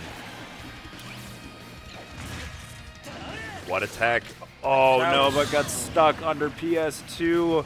That's so unfortunate. Okay. Able to bring it back. It's so crazy how my man is so confident to go for these like recovery routes. And I think even if he delayed his upbeat just like these couple frames, I think he'd be able to escape that angle. Yeah. But it's so hard on reaction to get a recovery out of that. Yeah, and also the camera doesn't actually let you see where you are down there very well. Yeah. Like, it is hard. So, but Ray still, this is much better from Ray so far. He's really slowing it down, making things happen. It's really says a lot about his mental that he was able to come back from a game 1 like that, because that was just pretty brutal. Yeah. Making Nessboy work here. Good stuff. Gets a nice frame. Nessboy really loving these platforms. He does not want to... He wants Ray to come to him on the platform, right? Like, Ray really trying to lock Nessboy down with these fairs and these nairs. But the platform is a place where Nessboy could punish that approach, but Ray not taking the bait just yet. Forward throw. So, Ray in a ledge trap situation, but good get-up attack. Now, oh, that was such a good nair out of the bad spot. What can Ray do to try and lock down this stock? Nice forward air. There's very good spacing on the short hop too, like avoiding getting hit by the fair. That's my way to get back in. That's great spacing as well. Parry though. Good DI. Yeah, great DI. That's like a, yeah, that's definitely like a tech-based situation. That's way on the ready for either recovery route. Now we have a final stock situation once more. This is definitely a different narrative from game one. This is Ray dialing in on what he knows what to do to beat Nessboy. And when it comes to these last stock situations, it's more so like how much composure can you hold to make this happen. Yeah, you gotta take it slow. You can't get antsy if you're Ray, especially not versus Nessboy. You cannot let him run away with it. He will do that if you misposition yourself even a couple of times. Nice little conversion. Keep racking on that damage. Good stuff from Ray so far. Ooh, that boomerang conversion could have maybe been the stock if he found it, but Nessboy got away with that one. Just misspaced it a little bit, and now off the stage here, what does Nessboy do? Get Ray off. Good patience from Ray, but that's a really good tipper and actually gets clipped by that down smash. Great recovery though, trying to avoid the yo-yo. Yes, too, because of the way the ledge is shaped, you can get around those yo-yos if you hit it at the right angle. Oh, that was so dangerous. Committing to that forward air may have been able to beat Ray's W, but now you are in a very last hit situation! Parries the fair too! Back throw! Good Not DI. enough. He nairs the PK Thunder! Actually, really good option because he was trying to save his air dodge in case he needed it later. So good from Ray, and now he has Nessboy off stage. Oh, be careful. PK Thunder. Oh, the grab. Goes for the safe option. Can he find the stock? Gets an arrow snipe! And the bomb! Beautifully played. Ray figured out what he needs to get done to win this set. That was, yeah, that's the best game he's played for his Nessboy so far. Actually, Like, no. that was really, really solid. Textbook edgeguard. Got the arrow and trusted the bomb angle to take out the stock. And now Ray's back in. And I did say there's a little bit of a progressive ladder when you fight somebody this good over and over again. Yeah. And if Ray is able to take a game after not taking a game, I wouldn't be surprised if this set took us. Yeah, so we are back on Battlefield here, and I'm interested to see that Ray left this open because I feel like Nessboy really showed what he can do on this stage last set. So, you know, maybe Ray sees the vision of what he can do on Battlefield, what he can make of the stage, but he's got to have to dig deep. Trying to get the coverage on that tech chase, but still Nessboy pushes the advantage. I just feel like the platforms give Nessboy so many options of where he can move. And you saw last game, Nessboy was trying really hard to bait Ray into aggressively attacking him on a platform, right?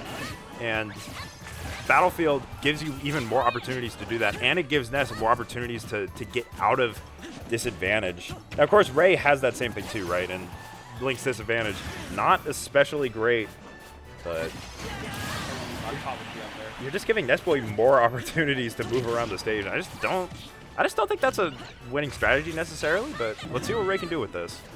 No, got on the side mag. Whoa! I was able to catch off the ring, a nice up smash, punish, get some damage. We're gonna get the stock here though. Yeah. Spares. Nice nair. Oh, but he's just misspacing that, but yeah. Alright, two stocks apiece now. Nothing lost too much to both these players. Just play neutral once more. I see the vision with the way Ray is spacing these forward tilts, right? Because he's trying to cover as many things as possible. And even if he misspaces it, he's ready with that forward air when Nessboy tries to attack him. But what a combo from Nessboy. Such damage onto Ray. And now Ray's in a really bad spot. Good escape, though. Playing it a little safely now. You know Ness is at a percentage that you can't really go for anything too overcommittal. You just gotta have to trust your neutral game plan here. And a nice reversal recovery. That was really good too, getting around that yo-yo. Great grab, damage, climbing onto Nessboy right now. That back air, not gonna quite do it yet, but okay, switching it up a little bit. Nice. That's good. Oh, really good. Oh, and the text. Oh, what? What you get? Oh, that could have been huge. Fortunately, Ray gets the dash attack there. Not sure that's what he wanted. Sticky platforms in Ultimate, you know. Oh. Yeah, caught him again with the up air. Back again, blast stock. Let's see if Ray can try and delimit the damages already done. Be like not taking too much insurance in Nessboy's favor. This is such a very gruesome game of neutral because one person gets hit and the whole stock goes with it. Yeah, I mean, that's what top level Ultimate is in a lot of matchups at this point. Like, advantage states have become so optimized. Most characters really only need 2 to 3 neutral wins to actually take your stocks if they're playing so well like that. Ray Ray is on another level right now. I'm here for it. And you notice Ray's not actually using the bombs that much in this set so far, but when he does use them, they're really clinical. He's very deliberate with it. Just looking to get something going here. I gotta hit it fair. We're getting some damage here. Yeah. Oh, but a PK fire. Nice tech roll in. Oh, Parry. nice parry too. I don't know if you need to do that, but oh no. He's Okay. fine. I think a lot of these jump rings are starting to get caught by Nessboy. Oh, is that gonna be it? I don't think so. No, he's fine. But he had to rack up a lot of damage unnecessarily just to get it back. Yeah. That back throw, not gonna do it. Okay. Bomb in hand, it's scary. Yeah. Okay, so he is back with the bomb in hand. So, okay, nice get-up attack. What can Ray get out of this opening that he's gotten himself? They have reset neutral. Oh, no, but off the stage once again. What can Ray do to get back? Good fair off ledge. Actually, the mix-up play that he needed to go through. Saw an up air, maybe. Perhaps gets an great air. nair. Oh! Hang on a second. Nessboy's off stage once again, looking for the bomb. I can't quite find it. Nessboy reverses the situation. What can he do to try and land it? The nair. Nessboy, you see that little pop off. He was worried. Yeah, no, Nessboy understands now. Ray is actually just playing too well for his liking. These games are now just really close, and he's just feeling good about himself. You see the adaptation from Ray compared to the last set as well. He's relying a lot more on the combo starters like the boomerang to apply pressure rather than going for the home run, right? He's not swinging for the fences as much, going with the consistent stuff like the boomerang into fair conversions. That's what you got to do. You got to be able to land that consistently, but he has work to do here if he wants to stay alive in this bracket. Nessboy one win away from moving on to losers semis. Yeah, he's going to have to do it in a tough manner, too. Like, Ray has given him the worst. It's probably Ray's strongest form as of now against him, and he's going to have to do a lot of work here if he doesn't want this Game 5 to happen. Oh, nice parry there onto that nair. Oh, gets popped up once again. Again, sparingly using these aggressive options at a disadvantage as well. It's a good adaptation from Ray.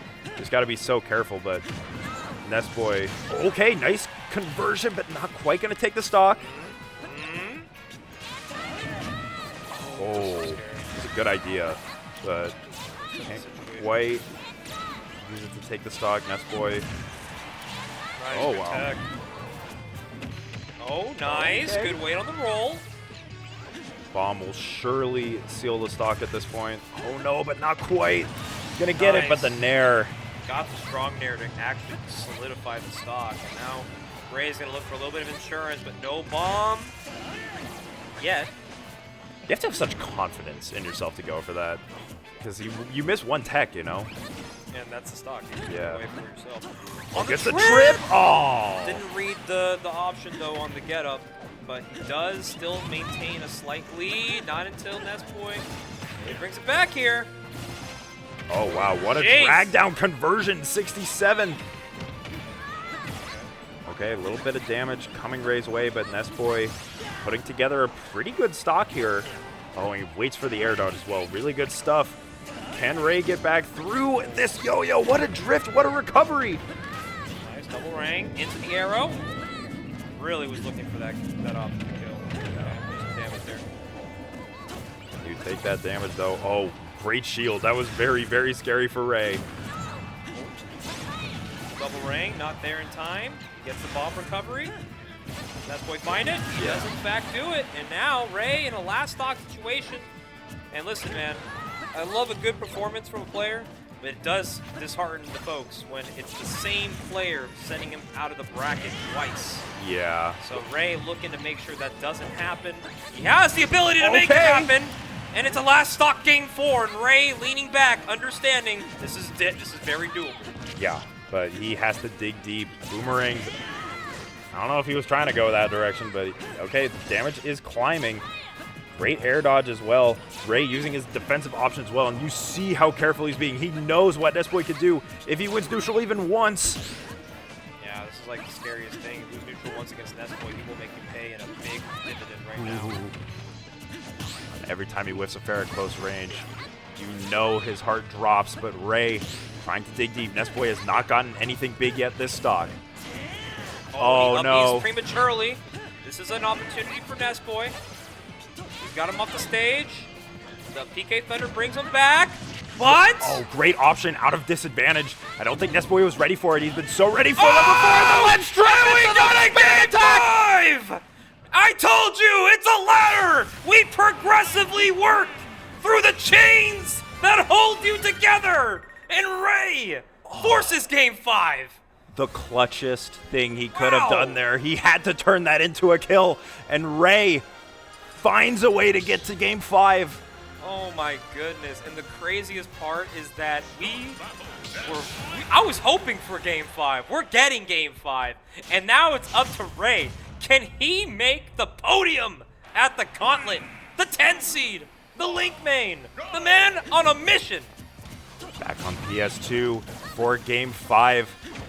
Ray's going to have to keep mixing things up in disadvantage because I think that made a huge difference for him in game 4. And Nessboy was starting to get a handle of what he was doing to get out of bad situations. Ray did a really, really good job of mixing it up and finding even more opportunities to put the pain onto Nessboy, but the pain might be coming his direction now. Okay, getting back to ledge here. It's going to be a big punish. What a recovery. Yeah, such a great way to get around that PK Thunder. And Ray doing everything in his ability right now to make this stock last a little bit. Nessboy kind of getting an understanding of Ray's recoveries. And that's an early stock if I've seen one, though, because usually you want to make those stocks last a little longer with Nessboy barely taking any damage and already a Cymac confirmed. Nessboy is actually releasing the next layer. Nessboy is locked in right now. Ray's going to have to dig deep, but this disadvantage is really, really starting to climb. Ray's got to make something happen here. Great parry there onto the Nair, but Nessboy's movement has been so good. He's really starting to find some angles of attack that Link struggles to cover without committing to things like forward air, these slower moves. And I think Ray is also coming to an understanding that he's starting to play outside of his comfort pace, and he's kind of allowing Nessboy to play at his game now. And so Ray might be falling apart slowly because of it, because Nessboy is now taking full advantage of the pace, pretty much favoring him. Yeah, Ray has to reversal this situation and find the stock now, because you really, really don't want to let Nessboy run away with this. And you can see Nessboy's trying to get Nairs on shield to bait out an aggressive option, because that's worked previously. Oh, whoa, the combos? The item combos? Nessboy, what are you cooking? My man actually did all that and got the stock. Ray down to his final stock of the tournament. Yeah, let's see what he can do to try and make something happen here. Trying to wait out defensive options. Ray maybe make something happen in this ledge trap, and he does. Okay, so we have the first stock, down a full stock still, but Ray is very capable of making this happen if he digs deep. This is quite doable. Only a full stock lead for Nessboy, and we've seen the damage output from Link. Full stock ain't really mean much if you allow Link to get in a couple times. And Ray is doing everything in his power to make it possible. Oh, man, he's got to not do that again, though. I don't know how he escaped from that PK fire. Just got to slow down the game. You can't let Nessboy keep running at you at his own pace. You got to tell Nessboy when it's his turn. Yeah, you really have to force Nessboy to come to you, but you also can't be throwing out fares prematurely, because otherwise that's Nessboy's ticket to find his way in. Oh, the shield pressure is immense. This is a beautiful layer coming out from Nessboy, though. Gets the downer coming off the stage. He's now back to center. Looking to play poised. Looking to get these late hits. Nessboy getting a dash attack, not necessarily finding much. Okay, nice nair. Nessboy's in a corner now. Great catch by Ray. Not quite the stock just yet, but what can Ray do to try and seal this? Oh, great push off with the bomb. And now, Nessboy off stage once again, still looking for the ledge trap. Oh, but great forward air from Nessboy. That was actually such a good recovery from Nessboy, too. Like, he actually avoided all the bad possibilities of that stock going away. And now, Ray resetting back to neutral against them. Doesn't get the forward tilt. That tech may have saved Nessboy's life. And in that manner, it's looking dire for the Link. The hero of time is running out of time. He needs to get in now, or this is it. At this point, Nessboy just has so many ways to kill you at all parts of the stage. Ray cannot afford any more mistakes. Okay, finds that up tilt, so it is doable. He's got the bomb in hand. We know what Link can do with this, but Ray... Bomb is no longer in his possession. He has to air dodge back. Rolls it back in. So scary. He has the bomb now. Okay, but Ray cannot afford to get too aggressive. That nair, so scary. Oh boy. This might be it. If he finds one hit, that's all it takes. And Ray, despite the efforts, taking Nessboy to his last stock, but just fell short. But man, Ray, what a impressive bracket run he's had today. Only faltering to the man in the Ness shirt. He understands, Nessboy, I'm getting you next time. You 2-0'd me, you 3-1'd me. Now I can take you to game 5. You better hope this wasn't triple elimination, because I'm coming back for the set, brother. I'm gonna take it next time. And with that, Nessboy gets to live with barely his limbs and his baseball bat on his side, as now he gets his run back with Puresalt in Losers Finals. Yeah, very different matchup coming up here. Yeah. Nessboy, really had to play it safe. He had to be super patient versus Ray, who was really trying to get him to come to him. Yeah, 100%. And now you got Puresalt, who wants to be in your face. Yeah, and Nessboy had to play a very long, jarring Game 5 set. Yeah. Just to be revisited by a demon himself, and that is Puresalt, who now coming back to the stage for the top 3. So, despite all the craziness tonight, our 1, 2, and 3 seed have made it to top 3. Funny enough, it should happen more often, but these guild weeklies have been so volatile that one of those 3 seeds get left out of the podium once in a while. So it really just comes down to how well you play, and all these players have they're here for a reason. Yeah. It's time for their final stands. Louis Money's sitting proudly on the Gauntlet throne, looking to await his opponent for this Losers Finals. This will be the run back of semis with Puresalt joining us. Yeah, we are. It looks like we're running it back on Battlefield to kick it off. So, they seem to like that stage. Yeah. I don't know. I thought it was interesting that Nessboy was going to Town and City in the last set. We'll see if he sticks with it. Like maybe he feels it was the player, not the stage. But I don't know. There's just been some interesting stage picks in this top 8. There has been, and some of them have made our heads kind of shivel. We've seen Ray take Min Min to Final Destination. We've seen Ness take Puresalt, or Nessboy to take Puresalt to Town. And one stage I haven't really been seeing a lot today is Hollow Bastion and Gallows. Those stages who are very common counter picks from most of the NorCal attendants. We haven't really been seeing a lot of that. I think a lot of them have been willing to play on the Biplats and FD more often than not. I also think we're at the point where a lot of the characters that are at this point of the bracket can really get a lot off of the center platform on Hollow. Yeah. And there might be a little bit of trepidation when you're going there. And Hollow, you know, the blast zones are what they are, so it's a good stage, but it's also a little bit on the volatile side sometimes. It is, and sometimes things pay off one way or another. But appreciate once again going back to the chat. Everybody here has been super fond of the sets that we've been getting tonight. Unfortunately, the man himself, Ray, has put on 2 back-to-back Guildhouse performances that have been life-changing. Yeah. He's only dropped 3 sets to Nessboy and Louis Money in 2 brackets, but he's taken out pretty much anybody else who has to face him in the bracket now. So. Yeah, he is on fire right now. I'm sure he's hoping he can carry that hot streak into Genesis. Oh, 100%. He's looking very good into Genesis, right? If he keeps that kind of level of play, I could see Ray going as far as maybe even getting top 96. Shit like, anybody has an opportunity to do really well at a big event. It's just a matter of you trust your game plan, you trust good habits to lead you there. And if Ray keeps that up, only losing to the best in the region. He might have a long path ahead of him, but Yeah. Puresalt, this is definitely Nessboy's long way path. The road less traveled, which is beating Donkey Kong in NorCal. So, here we go. All right. We're running it back on Battlefield, as we said earlier. This was a fast and furious set in semis. It was very fast. When you consider the character... All right, whoa, okay. You could just up B out of that? Sure, man. I've been watching a lot of Chunky Kong's tech vids of display of what DK can do and his advantage. And I'm just thinking to myself why do we still think DK's mid? Yeah. I mean, obviously this is probably the propaganda of seeing really good DKs as well in brackets, but it's just man, this character has a lot more in him than we thought. Yeah, he does. And I think it just comes... Whoa, can't you say what the forwarder? Hello? I think it just comes down to the fact that people have really started valuing what a character's advantage state can do. And Donkey Kong's advantage state is kind of stupid, to be honest. To say the least. Yeah. To say the least. Frame 4 up B. Nuts. Yeah. Gets out of a lot of jams. Yeah, and it's also like these moves look like they shouldn't work.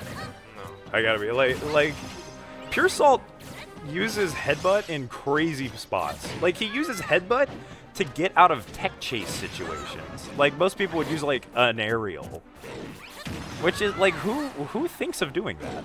That's just that high-level DK thought process. You realize that you're gonna get hit by these moves, so you might as well try to keep those moves. Because if you're a big body with some good armor, I mean, a lot of that stuff doesn't really matter, and you're gonna get eaten off the stage there by a back throw here from Puresalt.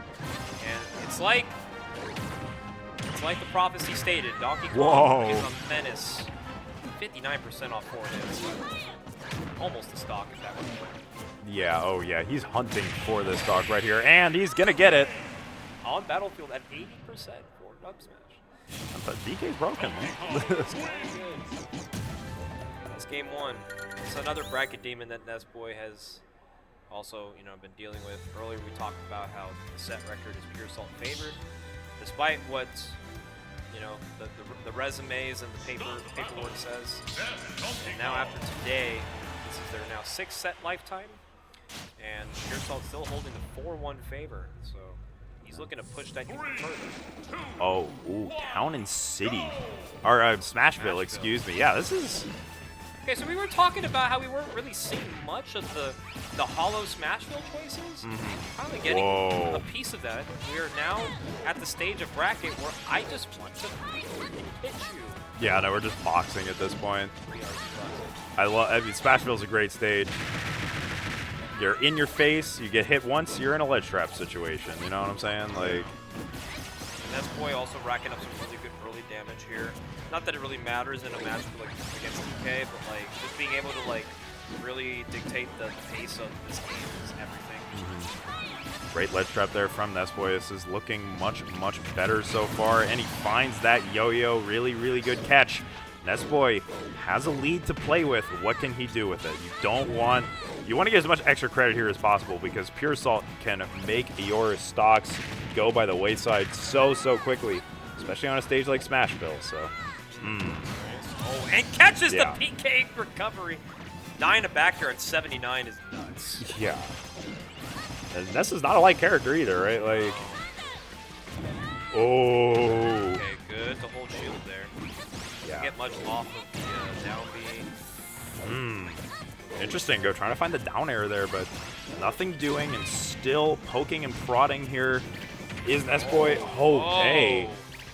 That's going to be curtains for that stock. Wow, all that played super favorable for Nessboy. Now he has an opportunity to put one on the board again.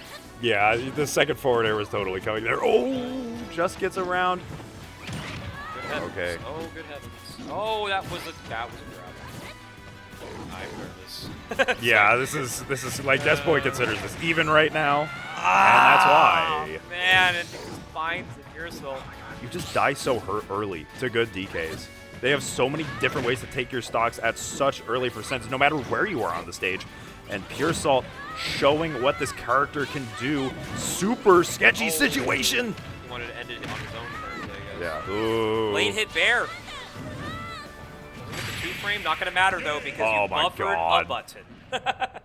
when you're in a situation like that and you see that down B coming for you, it's like you either get the hell off the ledge entirely or just wait for the move to finish. Yeah. You have no other choice. You buffer a button at that point, you're dead. It's nuts. Yeah, and that's at a certain point it's not reactable as well, It's right? not. Like Nessboy buffered whatever he did before That that. move Yeah, should have hit. Like, we had no choice. it's also probably a buffering system moment, to be honest. All right, we're back on Smashville. I actually think the stage pick was working out, right? Because this extra platform does give Nessboy some different angles of attack that he can try to use to get in on Puresalt. And again, what we've seen that once Puresalt's off stage, like it's really hard for him to get back. That's just the nature of Donkey Kong, but Smashville, though, definitely plays into DK's hands a little bit as well because DK wants to pin you in that corner. I mean, we saw, like, the spinning Kong took Nessboy all the way across the stage. And with the charge of the unclench here. Looking to see maybe Nessboy can not allow himself to get hit in some unfavorable situations here. Does find a way in, doesn't get much off the PK Thunderstall. And this is going to be dire straits for Nessboy. Yeah, hasn't found a forward tilt just yet, but it's still such good ledge pressure. It means that Nessboy cannot lose sight of the prize when he's in a ledge trap situation. And oh man, what good coverage from Puresalt. Takes that stock. Back air from center stage is taking it. Nessboy trying to push something here. I don't think Puresalt has a jump, so maybe you can make something happen. Oh, that was not the punish I would have expected, but it might work out. Good stuff. Okay, very quick with the moves, and Nessboy being able to clean up that stock. That should help him a little bit here, at least confidently pushing forward into this next one, because Puresalt just been kind of all over him a little bit. It'd be nice to kind of like turn the favor a little bit. Yeah, but still, you look at the percents, it looks even, but we know what Puresalt can do. Oh, he's going to find the spike, and that is going to do it versus Donkey Kong. That is exactly what Nessboy needed. Huge. That's so huge for Nessboy. Actually putting himself in a good position. Might be ding dong? Yes. Yeah, that's Oh, my lord.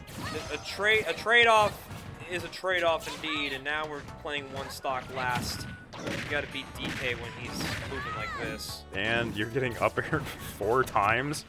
Like, man. And the thing is, like, he gets hit by 1 or 2 more stray hits. He's a kill percent. And that's the thing with Donkey Kong. Yeah. Like, you just have to be constantly vigilant. That does. Okay. Yep. Looking for the up B out of shield. Gonna get a little bit of a punish here. Not a lot of damage, but enough to at least threaten the idea of being back in this game. They're so scared of each other here, you can see, but I think it's Nessboy who's really feeling the fear. He is potentially 1 conversion away from being knocked out of bracket, and he cannot afford any more mistakes. And there it is.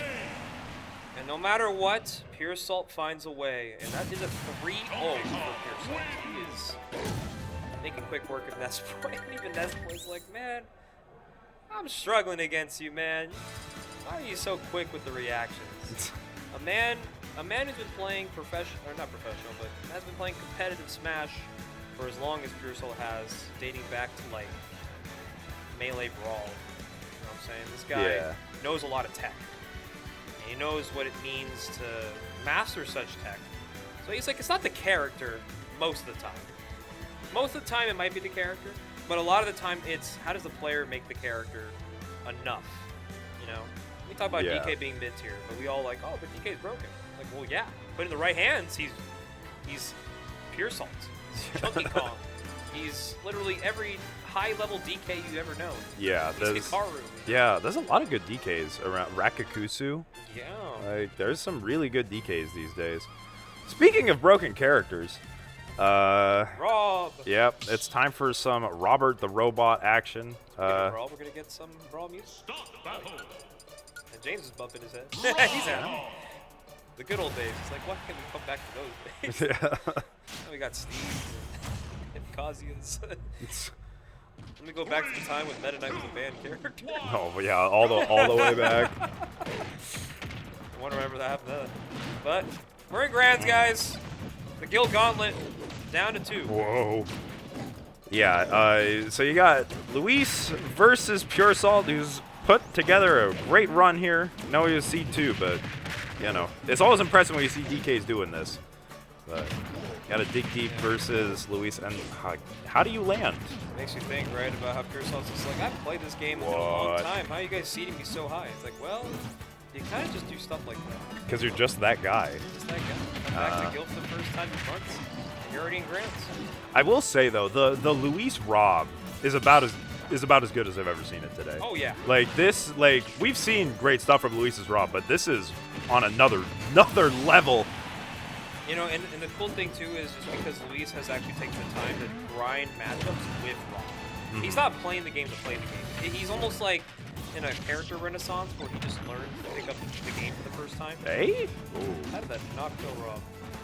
Big ass character. Yeah, heavy character too. But yeah, the fact that he's relearning the game with Rob and like taking it as seriously as he was practicing with the power is nice because then you get to see the potential of his characters get even better as time progresses. Well, also that's gonna take a nice down smash out of the headbutt. But does Palu Rob as a character lineup have any flaws really?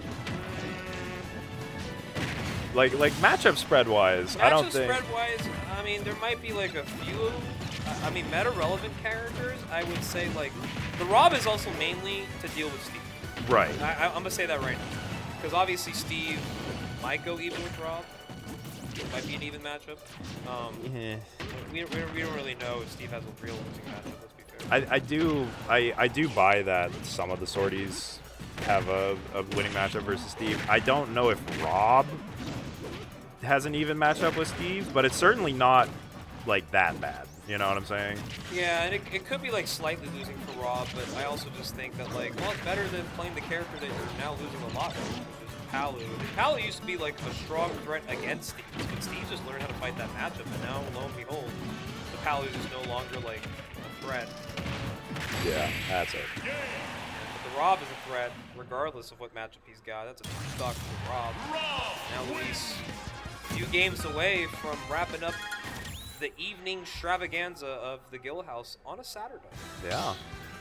No, he's you know, we've had the Gauntlet. We've like even as recently as Wednesday, we saw Luis really tested in Grands. If you haven't watched Grands of Wednesday's tournament, you should watch that Grands because there was some hot stuff. Shout outs to Titan, who took Luis to 10 games.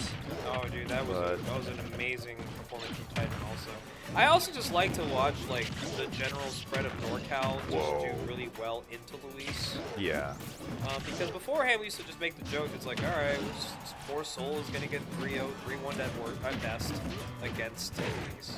But now it's like most people go into grand finals against Luis, and they're a threat to take the tournament. Yeah. It's nice. It's a nice change of pace. Yeah, there's people here who can take sets off of Luis, but whoa, drag down into the down smash? Oh, Rob has so many ways to kill you. DK, but he has one powerful way to do so. Oh, hang on a second. Gyro combos from Luis. Whoa! What is this conversion, Hello? dude? Okay. That's not an okay character. Yeah, I mean, 66%. he's cooking right now. Puresalt does have Luis off stage. But what can you do? Oh, just waits for the air dodge, floating down. Oh, the coverage is so good. This is Luis playing at his finest. He's spacing the fuck out of Puresalt right now. Jesus Christ. And catching the choke. And you can see how much he respects Puresalt as well, because he is not wanting to get anywhere close to this monkey, but he's just forcing him to play in the mid-range. That's such a poor place for Donkey Kong to be, especially in a matchup like this. Oh, no.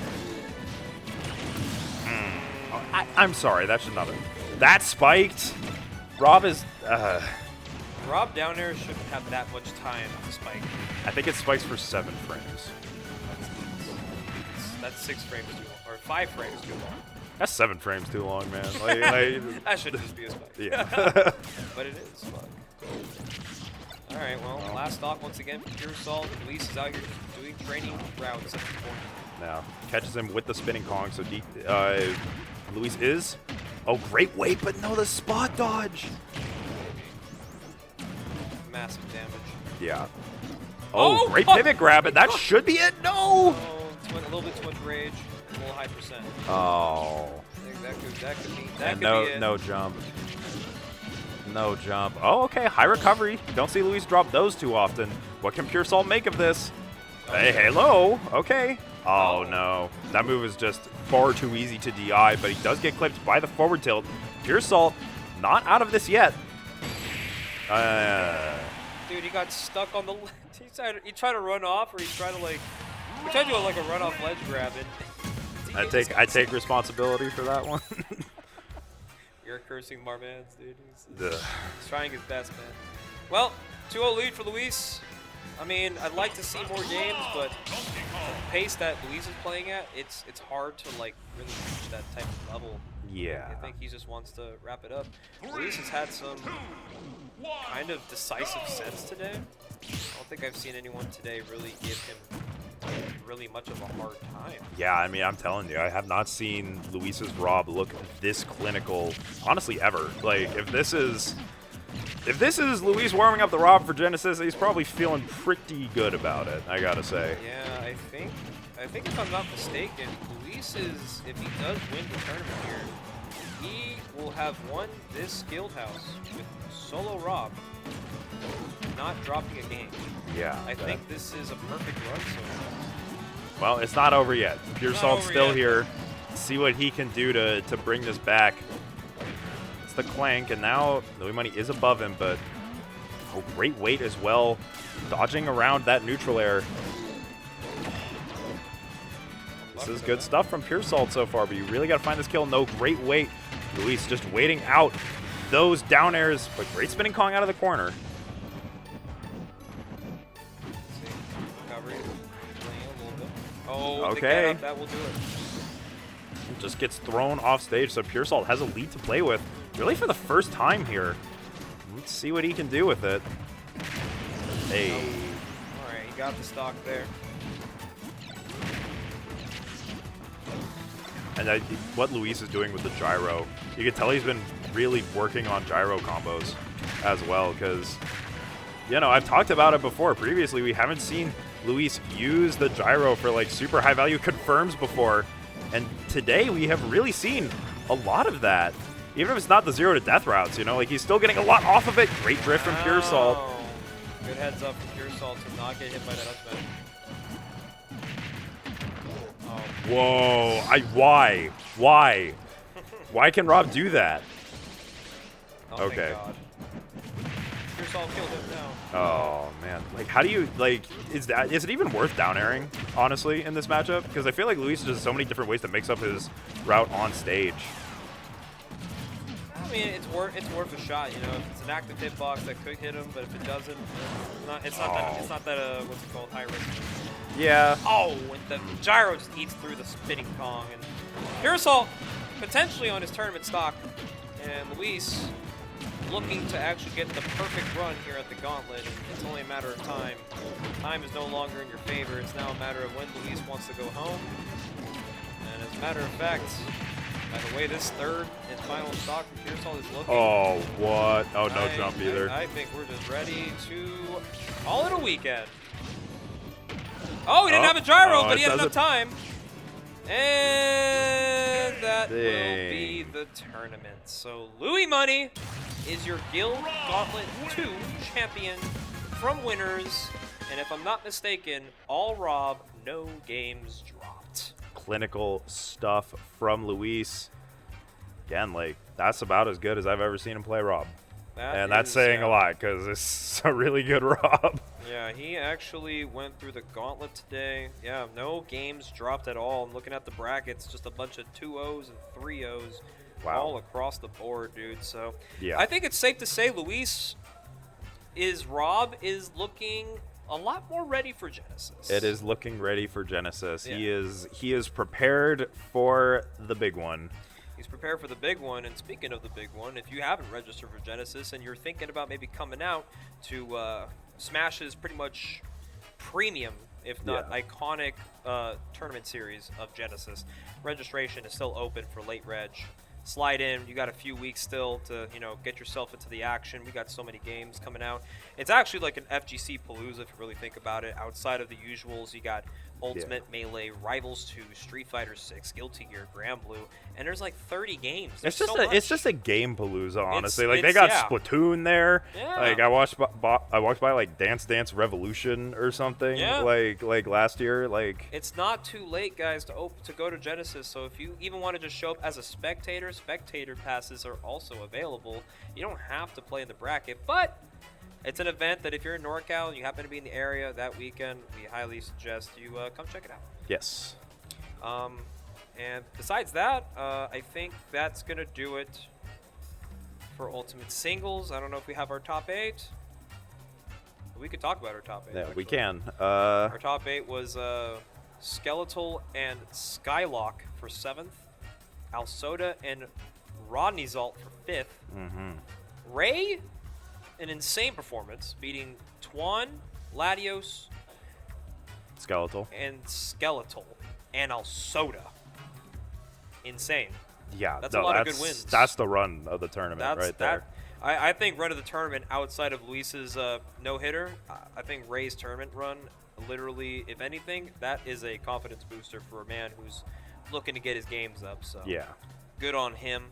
And then, of course, your top 3 for tonight, Nessboy12 at 3rd, and your grand finalists of Puresalt and Louis Money, the champion, playing Robert.